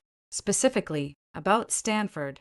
She wiped her nose. I told him you hacked the school. For fun. That you were the best. That you could have done anything. And I told him about the 2 men in suits who came to see you that morning. The ones that made you leave. I never saw them, but I heard you arguing with Mom and Dad about it later. You said it was nothing, but it was something. Ryan, he got so interested. He said it proved how much of a rebel you were. How clever. So that was it, the final piece. Black Sun or Dragon had heard a story about a college girl who got visited by suits after a hacking incident. They dug deeper, found the sealed records, the disappearance. They'd connected the dots to the rising star in a new, clandestine cyber unit. I was a person of interest, and Sophia had handed them the key to my psychological profile on a silver platter. "Okay," I said, my voice soft. "Okay, it's done. Now I need you to be brave. I need you to come with me. This house isn't safe." "Where are we going?" "Somewhere secure, just for a little while." My earpiece crackled. Cole's voice tense. "Commander, we're at the airstrip. It's empty, but we found something. A hangar. It's been scrubbed, but there's residual jet fuel. Something big took off from here, recently, within the last hour, and we found this." A pause. A photo came through to my phone. It was a grainy, zoomed-in image of a manifest left in a trash can. It listed a cargo: Industrial GPS Guidance Components, Model 447A. Chen's voice cut in over the comms, urgent. "Commander, Model 447A. That's not industrial. That's a military designation. It's the guidance module for the AGM 154C JSOW, a standoff, GPS-guided glide bomb." My blood froze. A glide bomb, launched from an aircraft. It could travel dozens of miles. It was a terror weapon, not for hardened targets, but for area saturation, for maximum civilian casualties. Where was it destined? I asked, my mouth dry. The manifest lists a final destination code. We're cracking it, but, Commander, the timing. The airstrip is less than 200 miles from a major metropolitan area. Any number of targets. Chen's voice cut back in, higher pitched. "I've got it. The destination code. It's not a city. It's a facility identifier. A soft target. A symbolic target." He took a shaky breath. "It's the Springwood University campus, the main administration building. The graduation ceremony for the summer semester is scheduled for 10 a.m. this morning in the quadrangle. Estimated attendance, over 4,000 people." The world shrunk to a single, horrifying point. The graduation. The same quad where Sophia had given her speech, where my father had beamed with pride, where I had been humiliated. Black Sun's Phase 2. It wasn't just a diversion. It was a massacre, a statement, and they'd used my family, my hometown, as the bullseye. "Cole," I said, my voice like steel, "they're not hitting a military target. They're hitting the Springwood University graduation in less than 7 hours. That glide bomb could be launched from a private jet hundreds of miles away. We need to find that plane. Now. We're on it, tracking all air traffic out of that strip. But, Commander, if they're already airborne." I was already pulling Sophia to her feet. "We have to go. Now. Dad." I yelled downstairs. My father appeared at the bottom of the stairs, his face ashen. He'd heard everything over the open comms. The reality of it, the scale of it, had finally broken through the alcohol and the anger. His little girl wasn't just playing soldier. She was in a war, and it had come to his doorstep. "Jack? Ava? What's happening?" My mother appeared behind him, her face pale with fear. "No time to explain. We all have to leave. Now, get in the car with Vasquez outside. He'll take you to a safe location." "What about you?" my father asked, his voice rough. I looked at him, then at Sophia's terrified face. The two halves of my life, the daughter, the sister, and the commander, slammed together with a force that left no space for doubt. "I'm going to stop them," I said. And for the first time, I saw something in my father's eyes I hadn't seen in years. Not disappointment, not anger, not even pride exactly. It was understanding. He gave a single, sharp nod, a soldier's nod, then go. As I turned to run, my phone buzzed again. Not Cole, not the team. A text message from an unknown number. "You took the bait. The diversion is engaging. The true target awaits. Watch the sky, watchdog." And beneath the text was a live video feed link. I clicked it. The screen showed a shaky aerial view from a moving plane. The camera was pointed down. Below, lit by the first hints of dawn, was not the Springwood University campus. It was a massive, sprawling complex of buildings, runways, and antenna farms, a place I knew from satellite imagery and briefing books. It was the National Security Agency's data processing center in San Antonio, the single largest concentration of raw signals intelligence and cryptographic capability in the Western Hemisphere. The graduation was the diversion. The airstrip was a feint. The real target was the fortress itself. And the camera was looking straight down its throat. Highway 183. En route to San Antonio. 4:58 hours. The sedan was a missile. Vasquez's hand steady on the wheel as he pushed the vehicle to its limits. The dawn was a bloody smear on the eastern horizon, doing nothing to warm the ice in my veins. On the laptop propped on my knees, the live feed from the enemy aircraft showed the NSA Texas Cryptologic Center growing larger. A geometric pattern of concrete and steel spread across the landscape like a circuit board. It was the brain, the beating, analytical heart of American signals intelligence. Taking it offline, or worse, corrupting its data, wouldn't just be a symbolic blow. It would blind the nation's electronic eyes and ears across half the globe.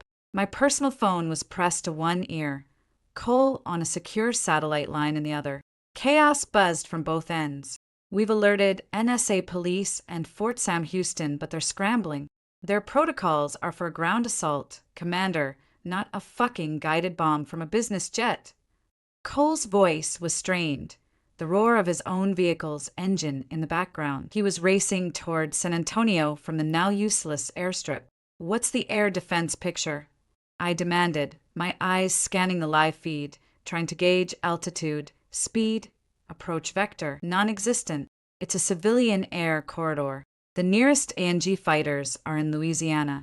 They'd need authorization. Rules of engagement, it's a nightmare. The FAA is trying to track the jet, but its transponder is off. It's a ghost.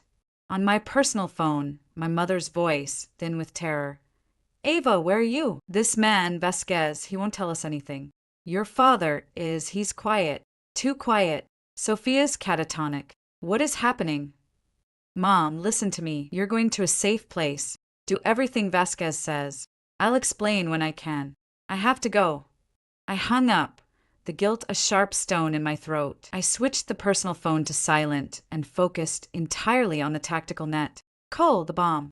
The JSOW. It's GPS guided. If we can't shoot down the plane, we have to spoof or jam the guidance signal, or hack the bomb itself. The NSA facility has localized GPS jammers for drone defense, but their range is short. The jet would have to be almost on top of it to deploy the weapon in the jammer's envelope. If they launch from standoff range, they fly right through it. I finished. The JSOW was a fire-and-forget weapon. The pilot could release it 20, 30 miles out and turn away.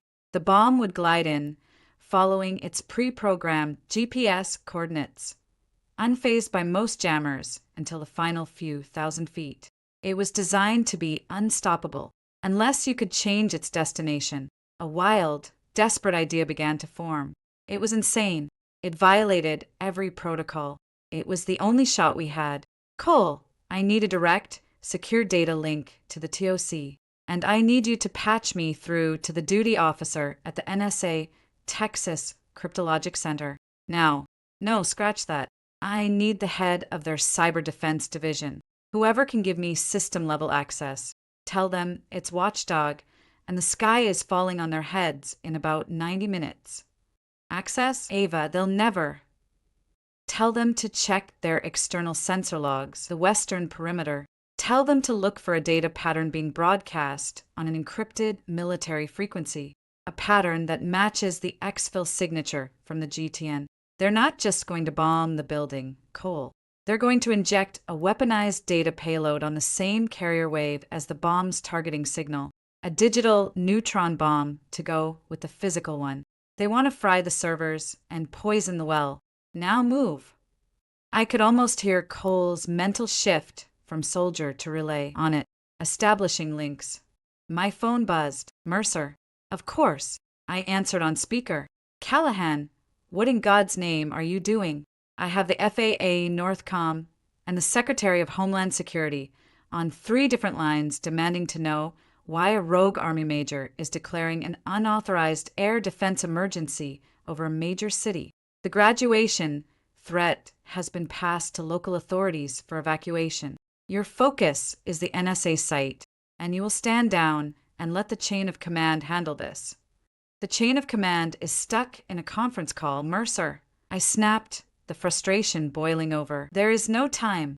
The jet is airborne, the weapon is armed, and the target is a data center that processes 70% of our intercepts from the Western Hemisphere. This is not a drill. This is an act of war happening in our backyard. I have a plan. It requires NSA system access. You can either help me get it or get the hell off my line and start writing my obituary. A long, static-filled silence. Then, a different voice, weary and authoritative, came on the line. General Shaw. This is Shaw. I'm with Mercer. Talk fast, Major. And this plan of yours better be the second coming of Patton. My mind raced, assembling the fragments. Sir, Black Sun is executing a dual-phased attack. Phase 1 was the data breach and the family drama, the diversion. Phase 2 is the physical and digital destruction of the NSA Texas Center. The glide bomb is the key. It's not just an explosive. Its guidance system is a data transmitter. As it flies, it's broadcasting a high-power, targeted data stream containing a hyper-aggressive malware package designed to propagate through the NSA's air-gap systems via induction. The electromagnetic pulse of the explosion will be the trigger, injecting the code at the moment of physical impact. They're not just blowing up a building. They're planting a digital landmine in the wreckage that will corrupt any data recovered and infect any network that tries to access it. Jesus Christ, Shaw breathed. How do you stop it? We can't stop the bomb in flight, not in time. So we don't stop it. We redirect it. Redirect a 1,000-pound GPS-guided bomb? How? By hacking the GPS, not the satellite, the target coordinates inside the bomb. The SO's target coordinates are uploaded pre-flight, but they can be updated in flight via a secure data link.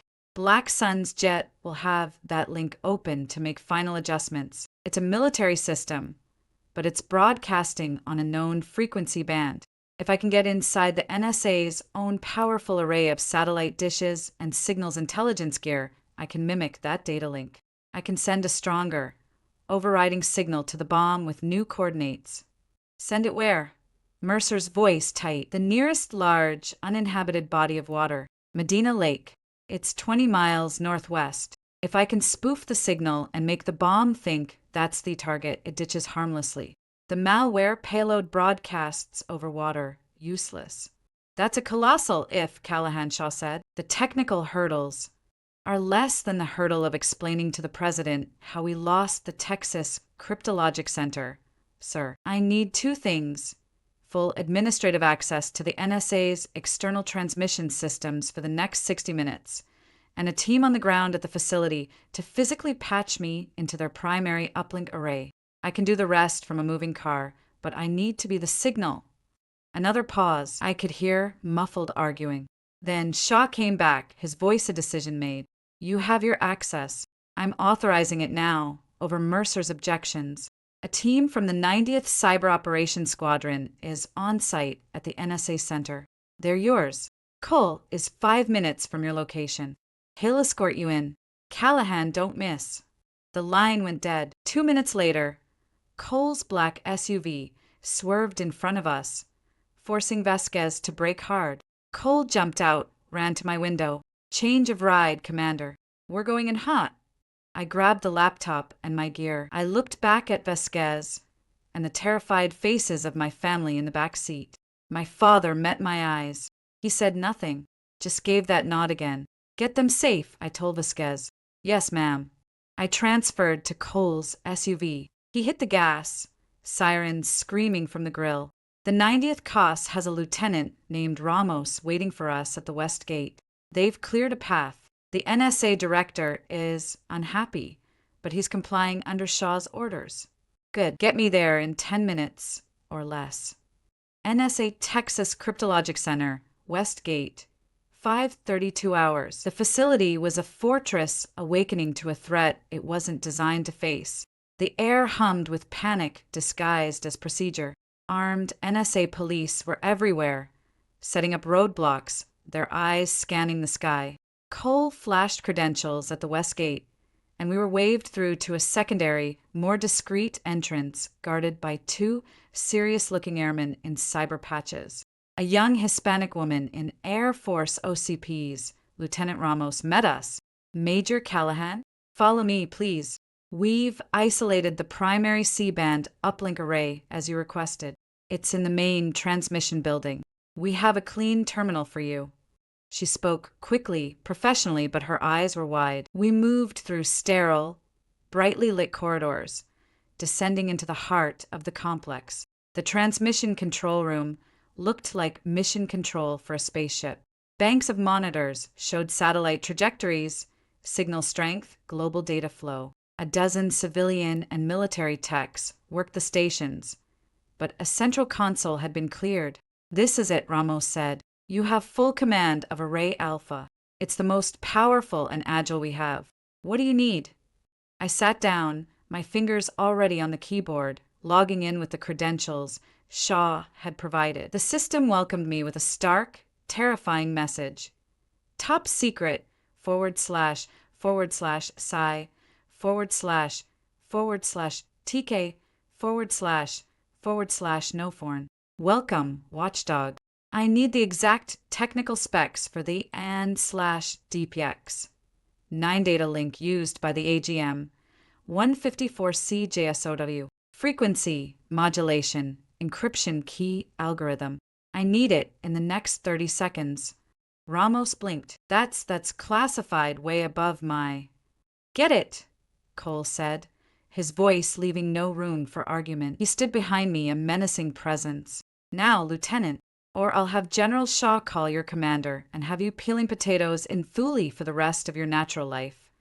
Ramos paled and turned to a secure terminal, her own fingers flying. A minute later, a file appeared on my screen. The schematics, the keys, the gospel according to the weapons manufacturers. "Okay," I muttered, pulling the data into my own analysis software. "Now I need a live feed from every radar and signals intelligence asset you have pointed at the southwestern approach corridor. Filter for civilian jet traffic, no transponder, flying below 20,000 feet. And get me a real-time atmospheric model for the region. Wind speed, direction at all altitudes. The bomb's guidance system will be compensating for drift." The room burst into activity. Data streams flooded my monitors. I was a conductor before an orchestra of silicon and fear. On one screen, the enemy's live aerial feed still played, a silent, horrifying countdown. The NSA complex filled the frame.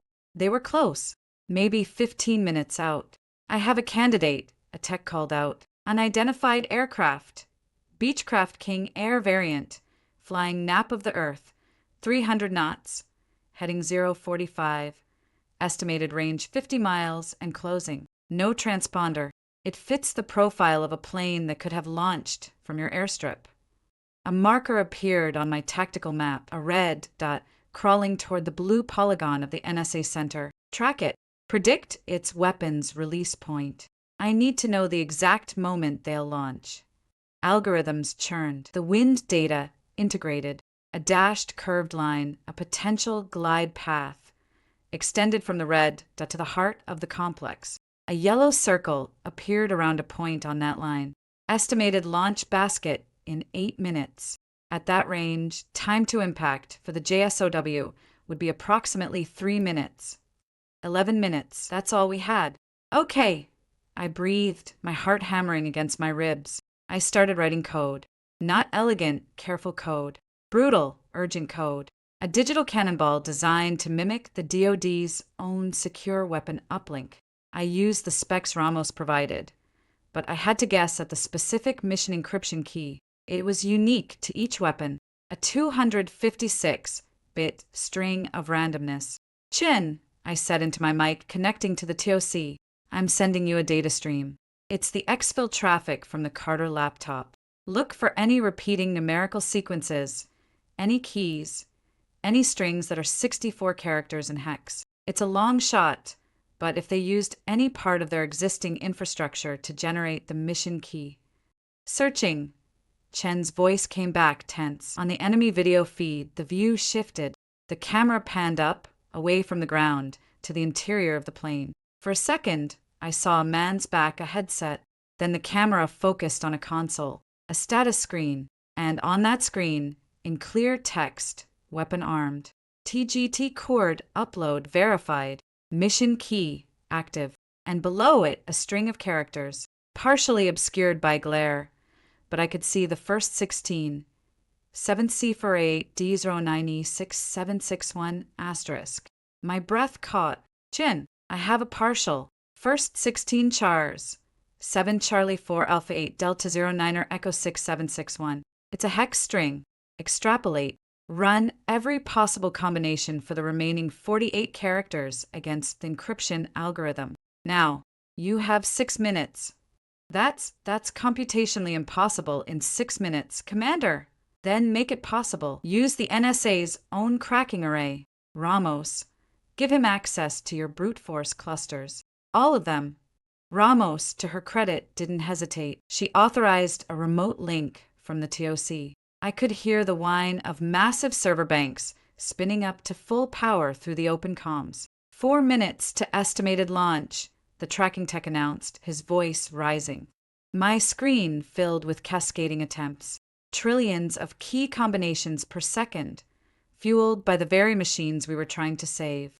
It was a beautiful, terrible irony. 3 minutes.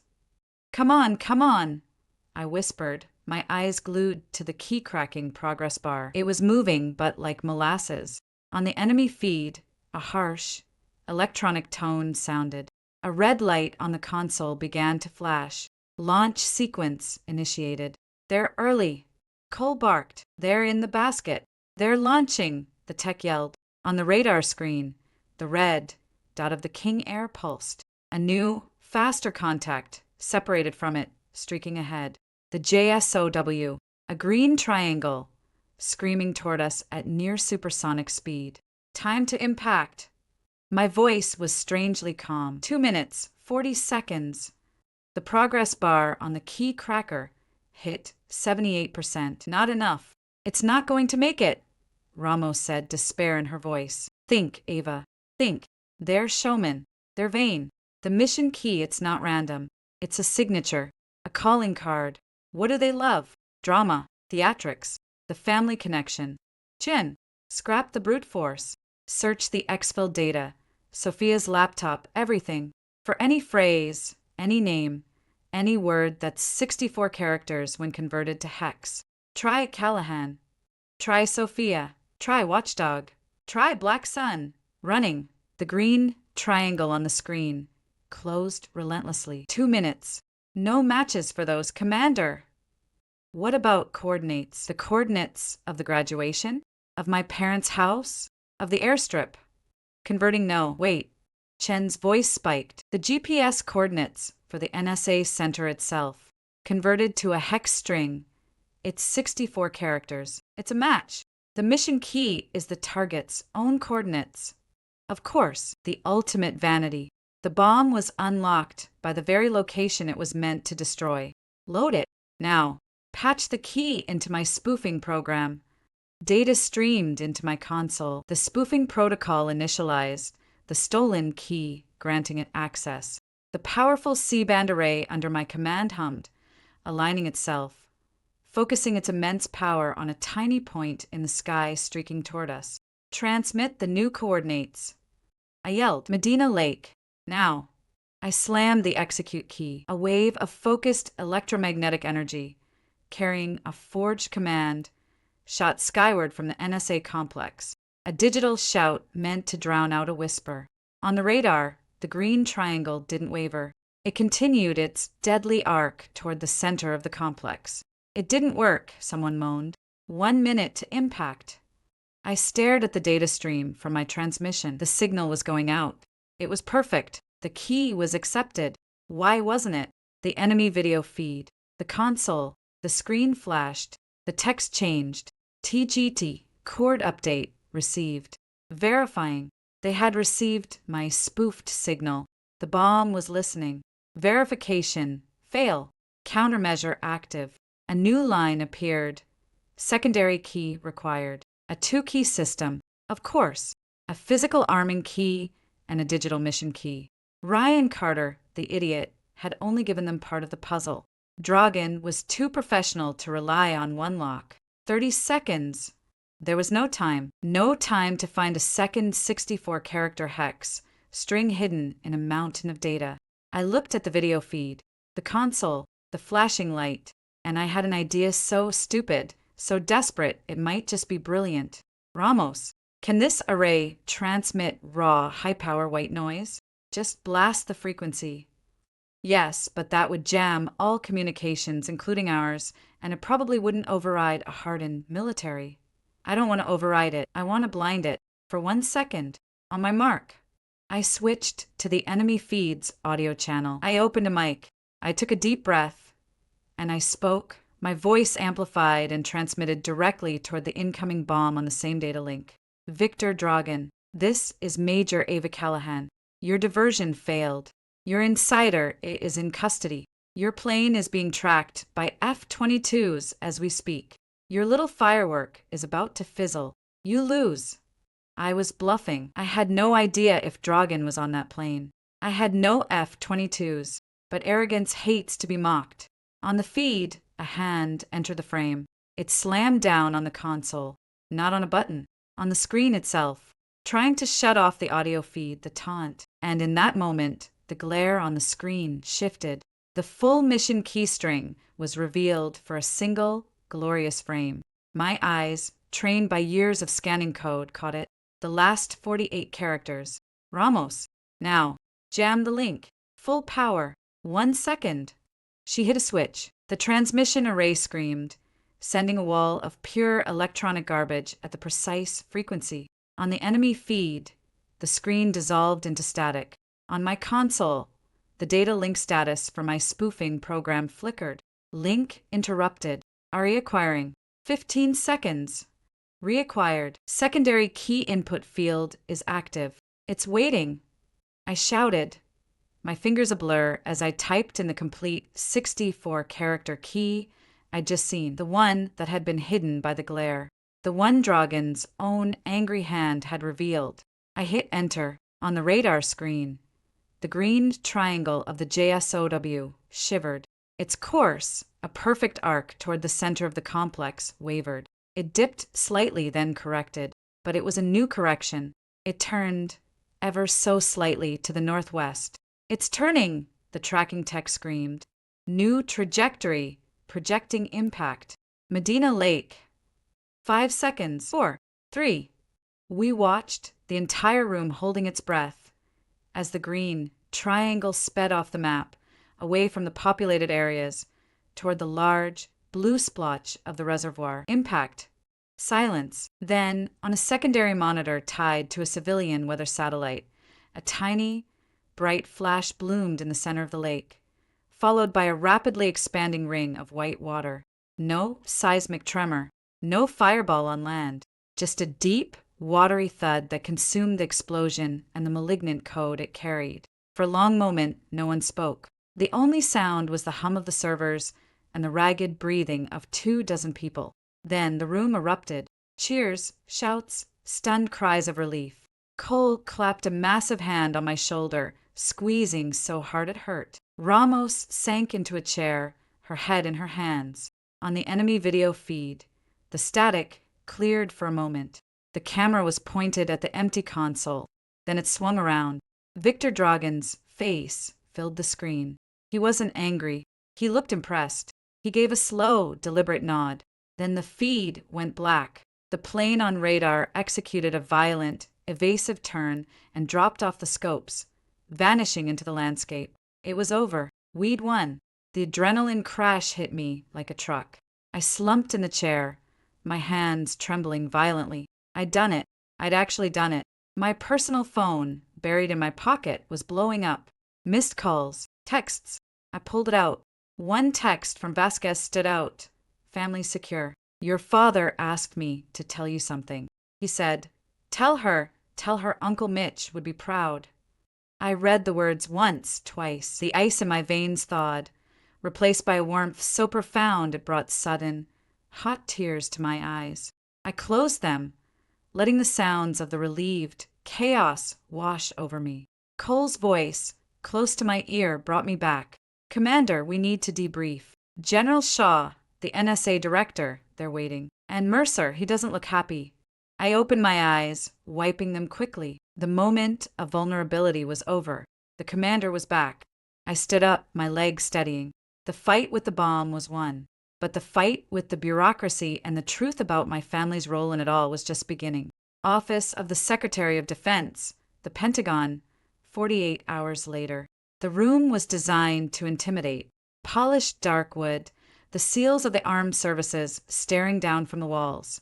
A massive table that felt like a continent separating me from the men who sat on the other side. The air conditioning was set to Arctic, but it did nothing to cool the heat of humiliation burning in my chest. I stood at parade rest, my classy uniform stiff and unfamiliar, the ribbons on my chest feeling like someone else's medals.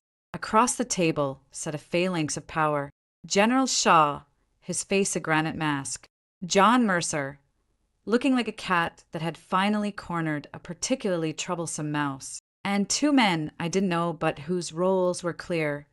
A civilian from the office of the General Counsel, and a stern-faced Air Force general with cyber command patches. The findings of the preliminary inquiry are conclusive, if regrettable. The civilian, Mr. Albright, was saying, his voice dry as dust. He tapped a thick folder. While your actions undoubtedly prevented a catastrophic attack on a vital national asset, the manner in which you did so was flagrantly in violation of established protocol, the Uniform Code of Military Justice, and basic principles of the chain of command. Mercer leaned forward. You disobeyed a direct order from your appointed liaison. You conducted an unauthorized, warrantless search and seizure of private property. You engaged in a physical altercation with a civilian. You commandeered a strategic national intelligence asset for a personal, unauthorized operation. The fact that it worked, Major, does not absolve you. It makes it worse. It sets a precedent that the ends justify any means. That is not how this department functions. General Shaw remained silent, his eyes on the table. My advocate, my nominal commander, had been rendered mute by the political and bureaucratic reality. I was alone. The secretary, Albright continued, is faced with a dilemma. Publicly, you are a hero. The story of the graduation day bomb plot has inevitably leaked. The press is hailing the unnamed military cyber expert who hacked a bomb in midair. There is tremendous pressure to celebrate this win. Privately, however, we cannot be seen to reward insubordination and recklessness on this scale. It would send the wrong message to the force. So what's the play? I asked, my voice flat. I was too tired, too emotionally drained from the last 2 days. Debriefings, reunions with my shell-shocked family, the hollow aftermath of victory, to muster any outrage. The play, Mercer said, a hint of vindication in his tone, is a quiet, honorable exit. You will be awarded the Defense Meritorious Service Medal for your exceptional service over the past 3 years with Task Force Talon. A respectable decoration. The citation will be vague. You will then submit your resignation for personal and family reasons. The narrative will be one of a dedicated officer, worn down by the pressures of secret work and recent family trauma, choosing to step aside. It's clean. It preserves operational security, and it avoids a court-martial that would force us to air all the messy details of your family's involvement. There it was, the offer. A gold watch and a shove out the door. My career, the only thing that had given my life meaning and structure for the past 3 years, ending not with a bang, but with a bureaucratic whisper. They'd sweep the Carter connection, Sophia's role, my father's drunken stand, under the rug. They'd sweep under the rug. And the investigation into Carter Defense? Into Victor Dragan? I asked. Ongoing, the Air Force general spoke for the first time, his voice a low rumble. The company is facing seismic liability. Ryan Carter is cooperating in exchange for immunity for his father. He's given us valuable leads on Dragan's network. The man himself is in the wind, but we'll find him. That, however, is no longer your concern. And my team, Captain Cole, the Falcons, a unit, will continue its mission under new leadership. General Shaw said, finally looking at me. There was genuine regret in his eyes, but it was the regret of a general losing a useful piece on the board. Your plan for the unit's expansion has been approved. Your legacy will live on, Major. That should be your consolation. Consolation. It tasted like ash. They were waiting for my answer, my acquiescence, my quiet disappearance. I thought of my father's face when Vasquez had brought them to the safe house. The raw, unvarnished fear and pride. The words, "Uncle Mitch would be proud." I thought of Sophia, sobbing in my arms, not about Ryan, but about betraying me. I thought of the green triangle on the screen, turning away. I had saved thousands of lives. I had proven my father wrong. I had, in the most twisted way possible, brought my family together, and I was being fired for it. The injustice of it was a cold, hard diamond in my gut. But what was the alternative? A public fight? Dragging my family through the mud? A court-martial I might very well lose? I opened my mouth, the words of resignation forming on my tongue. A sharp knock at the door interrupted. Before anyone could answer, the door opened. Captain Cole stood there, still in his field utilities, looking like he hadn't slept in a week. And beside him, to my utter shock, was Mr. Ellis, my original handler, in his same timeless suit, his expression unreadable. "Apologies for the interruption, sirs," Cole said, his voice ringing in the quiet room. "This couldn't wait." Mercer shot to his feet. "Captain, this is a closed meeting. You are out of line." "I believe I am precisely in line, sir," Cole said, stepping into the room. Ellis followed, closing the door softly behind him. "I have new evidence relevant to the disposition of Major Callahan's case." "What evidence?" General Shaw demanded, his eyes narrowed. Ellis spoke, his calm, tired voice cutting through the tension. "Gentlemen, my name is Ellis. I represent an Inter-Agency Oversight Committee that audits sensitive recruitment and compartmentalized operations. Major Callahan's unorthodox entry into service falls under our purview. So do the actions surrounding Operation Groundhog and the Black Sun incident." He placed a thin, sealed envelope on the table. "This is a deposition, signed and notarized under penalty of perjury, from Mr. Ryan Carter. In it, he provides a detailed timeline of his interactions with Victor Dragan.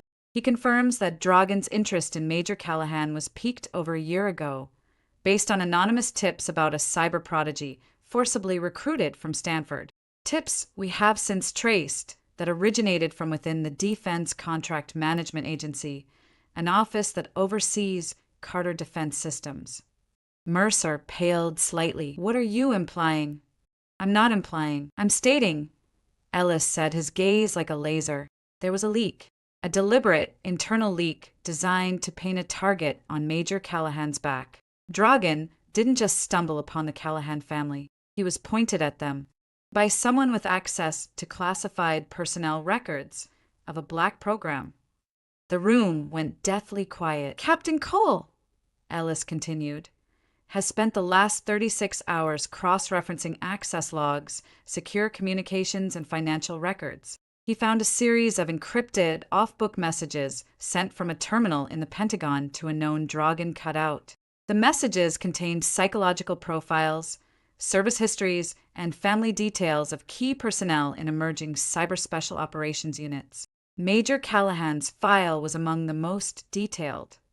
Cole stepped forward, placing a tablet on the table. On it was a familiar face, John Mercer. Next to it was a log entry. "The terminal used to send those messages was in your outer office, Mr. Mercer, accessed using your subordinate's credentials, which were logged as being used by you during the time of transmission. Furthermore, a shell company linked to the Dragan network made a substantial deposit into a Cayman Islands account held by your sister-in-law 1 week after the first profile was sent." Mercer's face was a horrifying blank. This is preposterous. A smear campaign.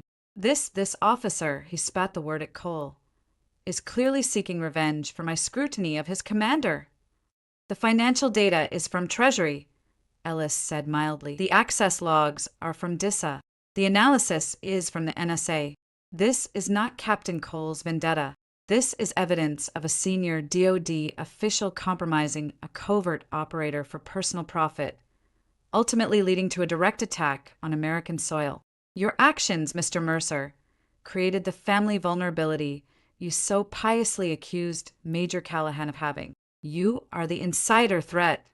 The silence that followed was seismic. Albright, the lawyer, looked like he wanted to be anywhere else.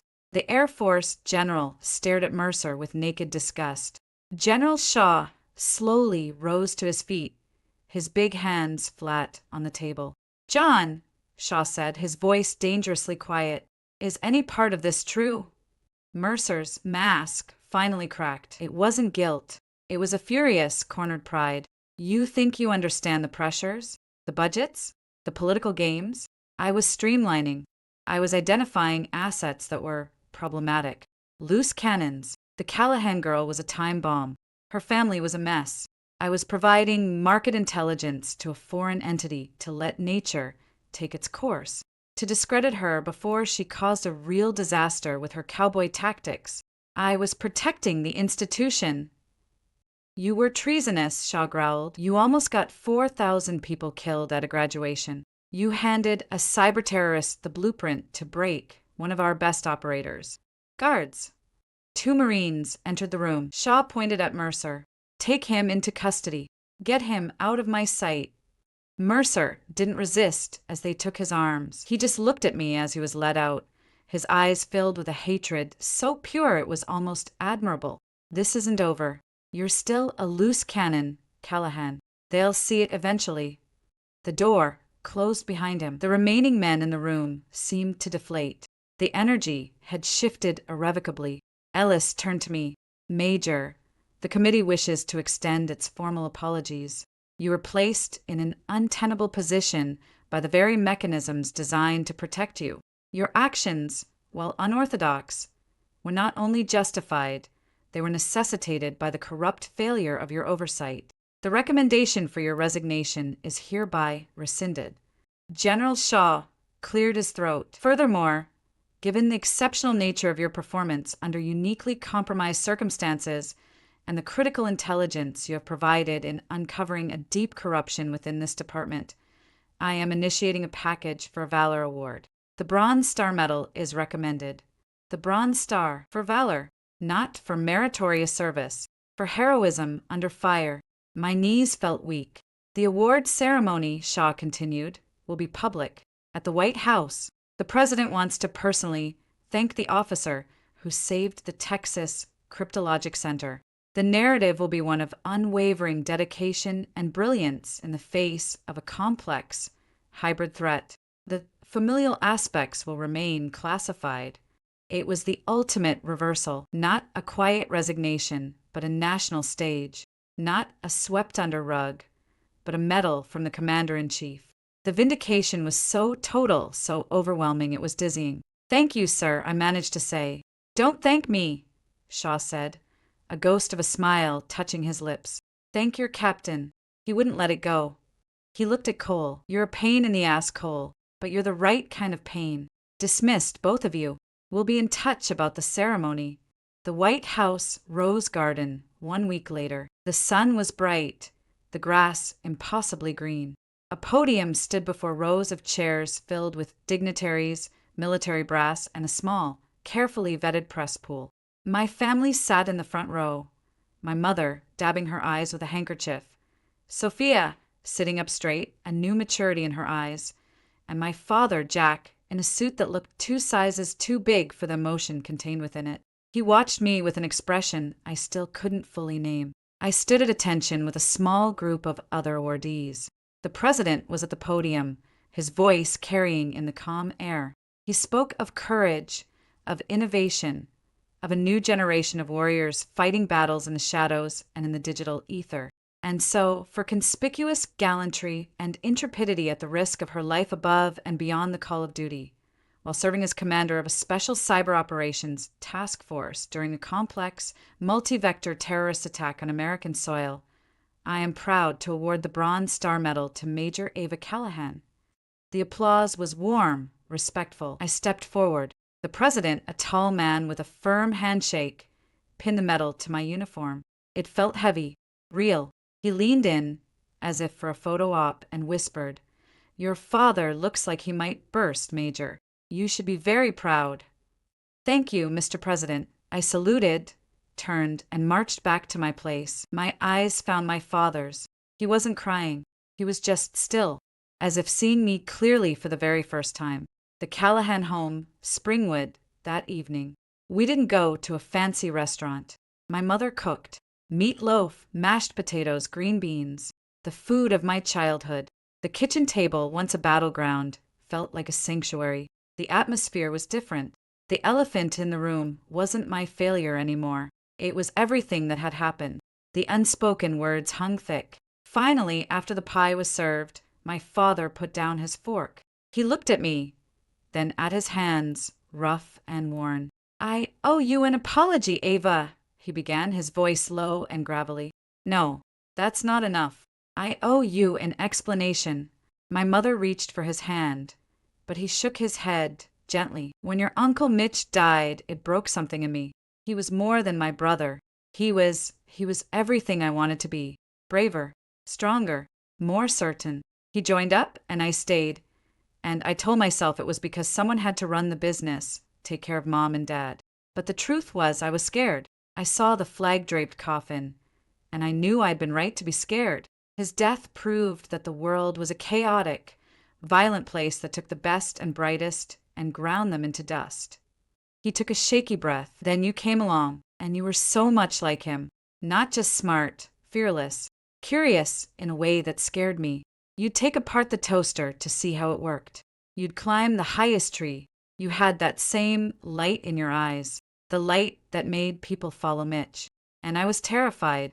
I saw you heading for Stanford, for medicine, and I thought good. Safe. A walled garden. You'd be brilliant, and you'd be safe. He looked directly at me, his eyes glistening. When you quit, when you enlisted, it was my worst nightmare.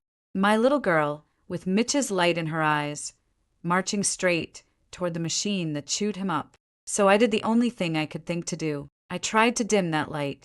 I tried to shame you, to belittle you, to make the path you'd chosen seem so small and worthless that you'd come back to the safe harbor. I thought if I could make you a clerk in your own mind, you couldn't become a hero in someone else's war. I was trying to save you from the coffin. Tears were streaming down my mother's cheeks silently. Sophia stared at her plate. "I was wrong," he said, the words simple and devastating. "I was a coward, and in my cowardice, I almost lost you. Not to a war, but to my own stubbornness.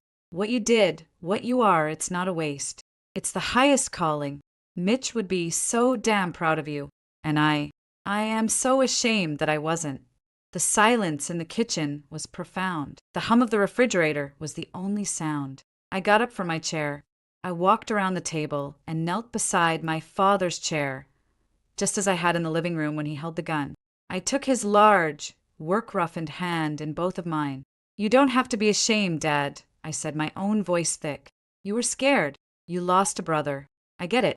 But you don't have to protect me from the world anymore. You have to trust me to protect it. That's the job I chose. That's the light you gave me. You and Uncle Mitch both." He pulled me into a hug, a bare hug that crushed the breath from me and felt like coming home after a very long, hard journey. Over his shoulder, I saw my mother crying happy tears and Sophia giving me a small, genuine, sisterly smile. 3 months later, FALCON's I2C new location. The new Tactical Operations Center was state-of-the-art, a far cry from the barn. Massive holographic displays showed global threat maps. My team had tripled in size. I now had a small, dedicated analytical wing and a direct line to the National Cyber Director. I stood on the command dais, now a permanent fixture. On my uniform below the new Bronze Star was a new insignia, the insignia of a lieutenant colonel. The promotion had come through a month ago, along with formal, permanent command of the expanded unit, now dubbed the Joint Cyber Physical Action Task Force. My family was healing. Sophia had deferred Stanford for a semester. To everyone's shock, especially mine, she'd enrolled in a brutal, accelerated cybersecurity boot camp. "If my big mouth can cause that much trouble," she'd said, I'd better learn how to fix the holes I create. She was thriving, her competitive nature finally focused on something real. My father had sold the business. He now volunteered with a veterans outreach program, using his story, the story of a brother who died and a daughter who served, to help other families bridge the gap. He and I had dinner every other week. We talked about sports. We talked about the weather. Sometimes we even talked about work. It was enough. On my main screen, a secure feed was up. It was a news channel. Ryan Carter, looking diminished in an orange jumpsuit, was being led into a federal courthouse. The cheer read, "Defense contractor heir sentenced to 15 years for espionage, aiding terrorists." Carter Defense Systems had been dissolved, its assets seized. Victor Dragan remained at large, a ghost, but we'd dismantled most of his network in Europe. He was wounded. We'd find him. My personal console chimed. A priority message, eyes only. From General Shaw. Watchdog. New packet for your eyes. Intercepted chatter suggests Black Sun remnants are active, seeking new funding. Potential link to disruptive actions against Allied elections in Eastern Europe. Your unit is point. Initial assessment due 72 hours. Welcome to the big leagues. Shaw. A new threat. A new puzzle. A bigger stage. I felt the familiar, focused hum of anticipation. This was my life. My choice. Cole, I called out. Captain Cole, now with a major's oak leaf on his collar, appeared at my shoulder. Colonel. Convene the senior team. Briefing room Alpha in 30. We have a new bird to hunt. Yes, ma'am. As he walked away, I allowed myself one small, private moment. I pulled out my phone. There was a picture on the screen, sent by my mother an hour ago. It was my father in his garage workshop. He wasn't working on a car. He was carefully framing my graduation photo from officer candidate school, the photo he'd refused to display for years. Next to it, he was placing the program from the White House ceremony. I smiled, a real, unguarded smile. Then I locked the phone, slipped it into my pocket, and turned to the vast, glowing global map, its myriad blinking lights representing a world of threats and challenges. On a small secondary monitor, a live news feed played silently. A reporter was standing outside the Pentagon, talking about the new era of cyber warfare. In the corner of the screen, as B-roll, they showed a brief, approved clip of me from the White House ceremony, receiving the medal. In a modest living room in Springwood, Texas, a family watched that news clip. A mother squeezed her husband's hand. A younger sister leaned forward, studying the uniform, the bearing, the face. A father watched, his heart full of a complicated, profound pride and finally peace. On the command dais, Lieutenant Colonel Ava, Watchdog Callahan, took a deep breath, her eyes sharp on the data streams beginning to flow. Let's get to work.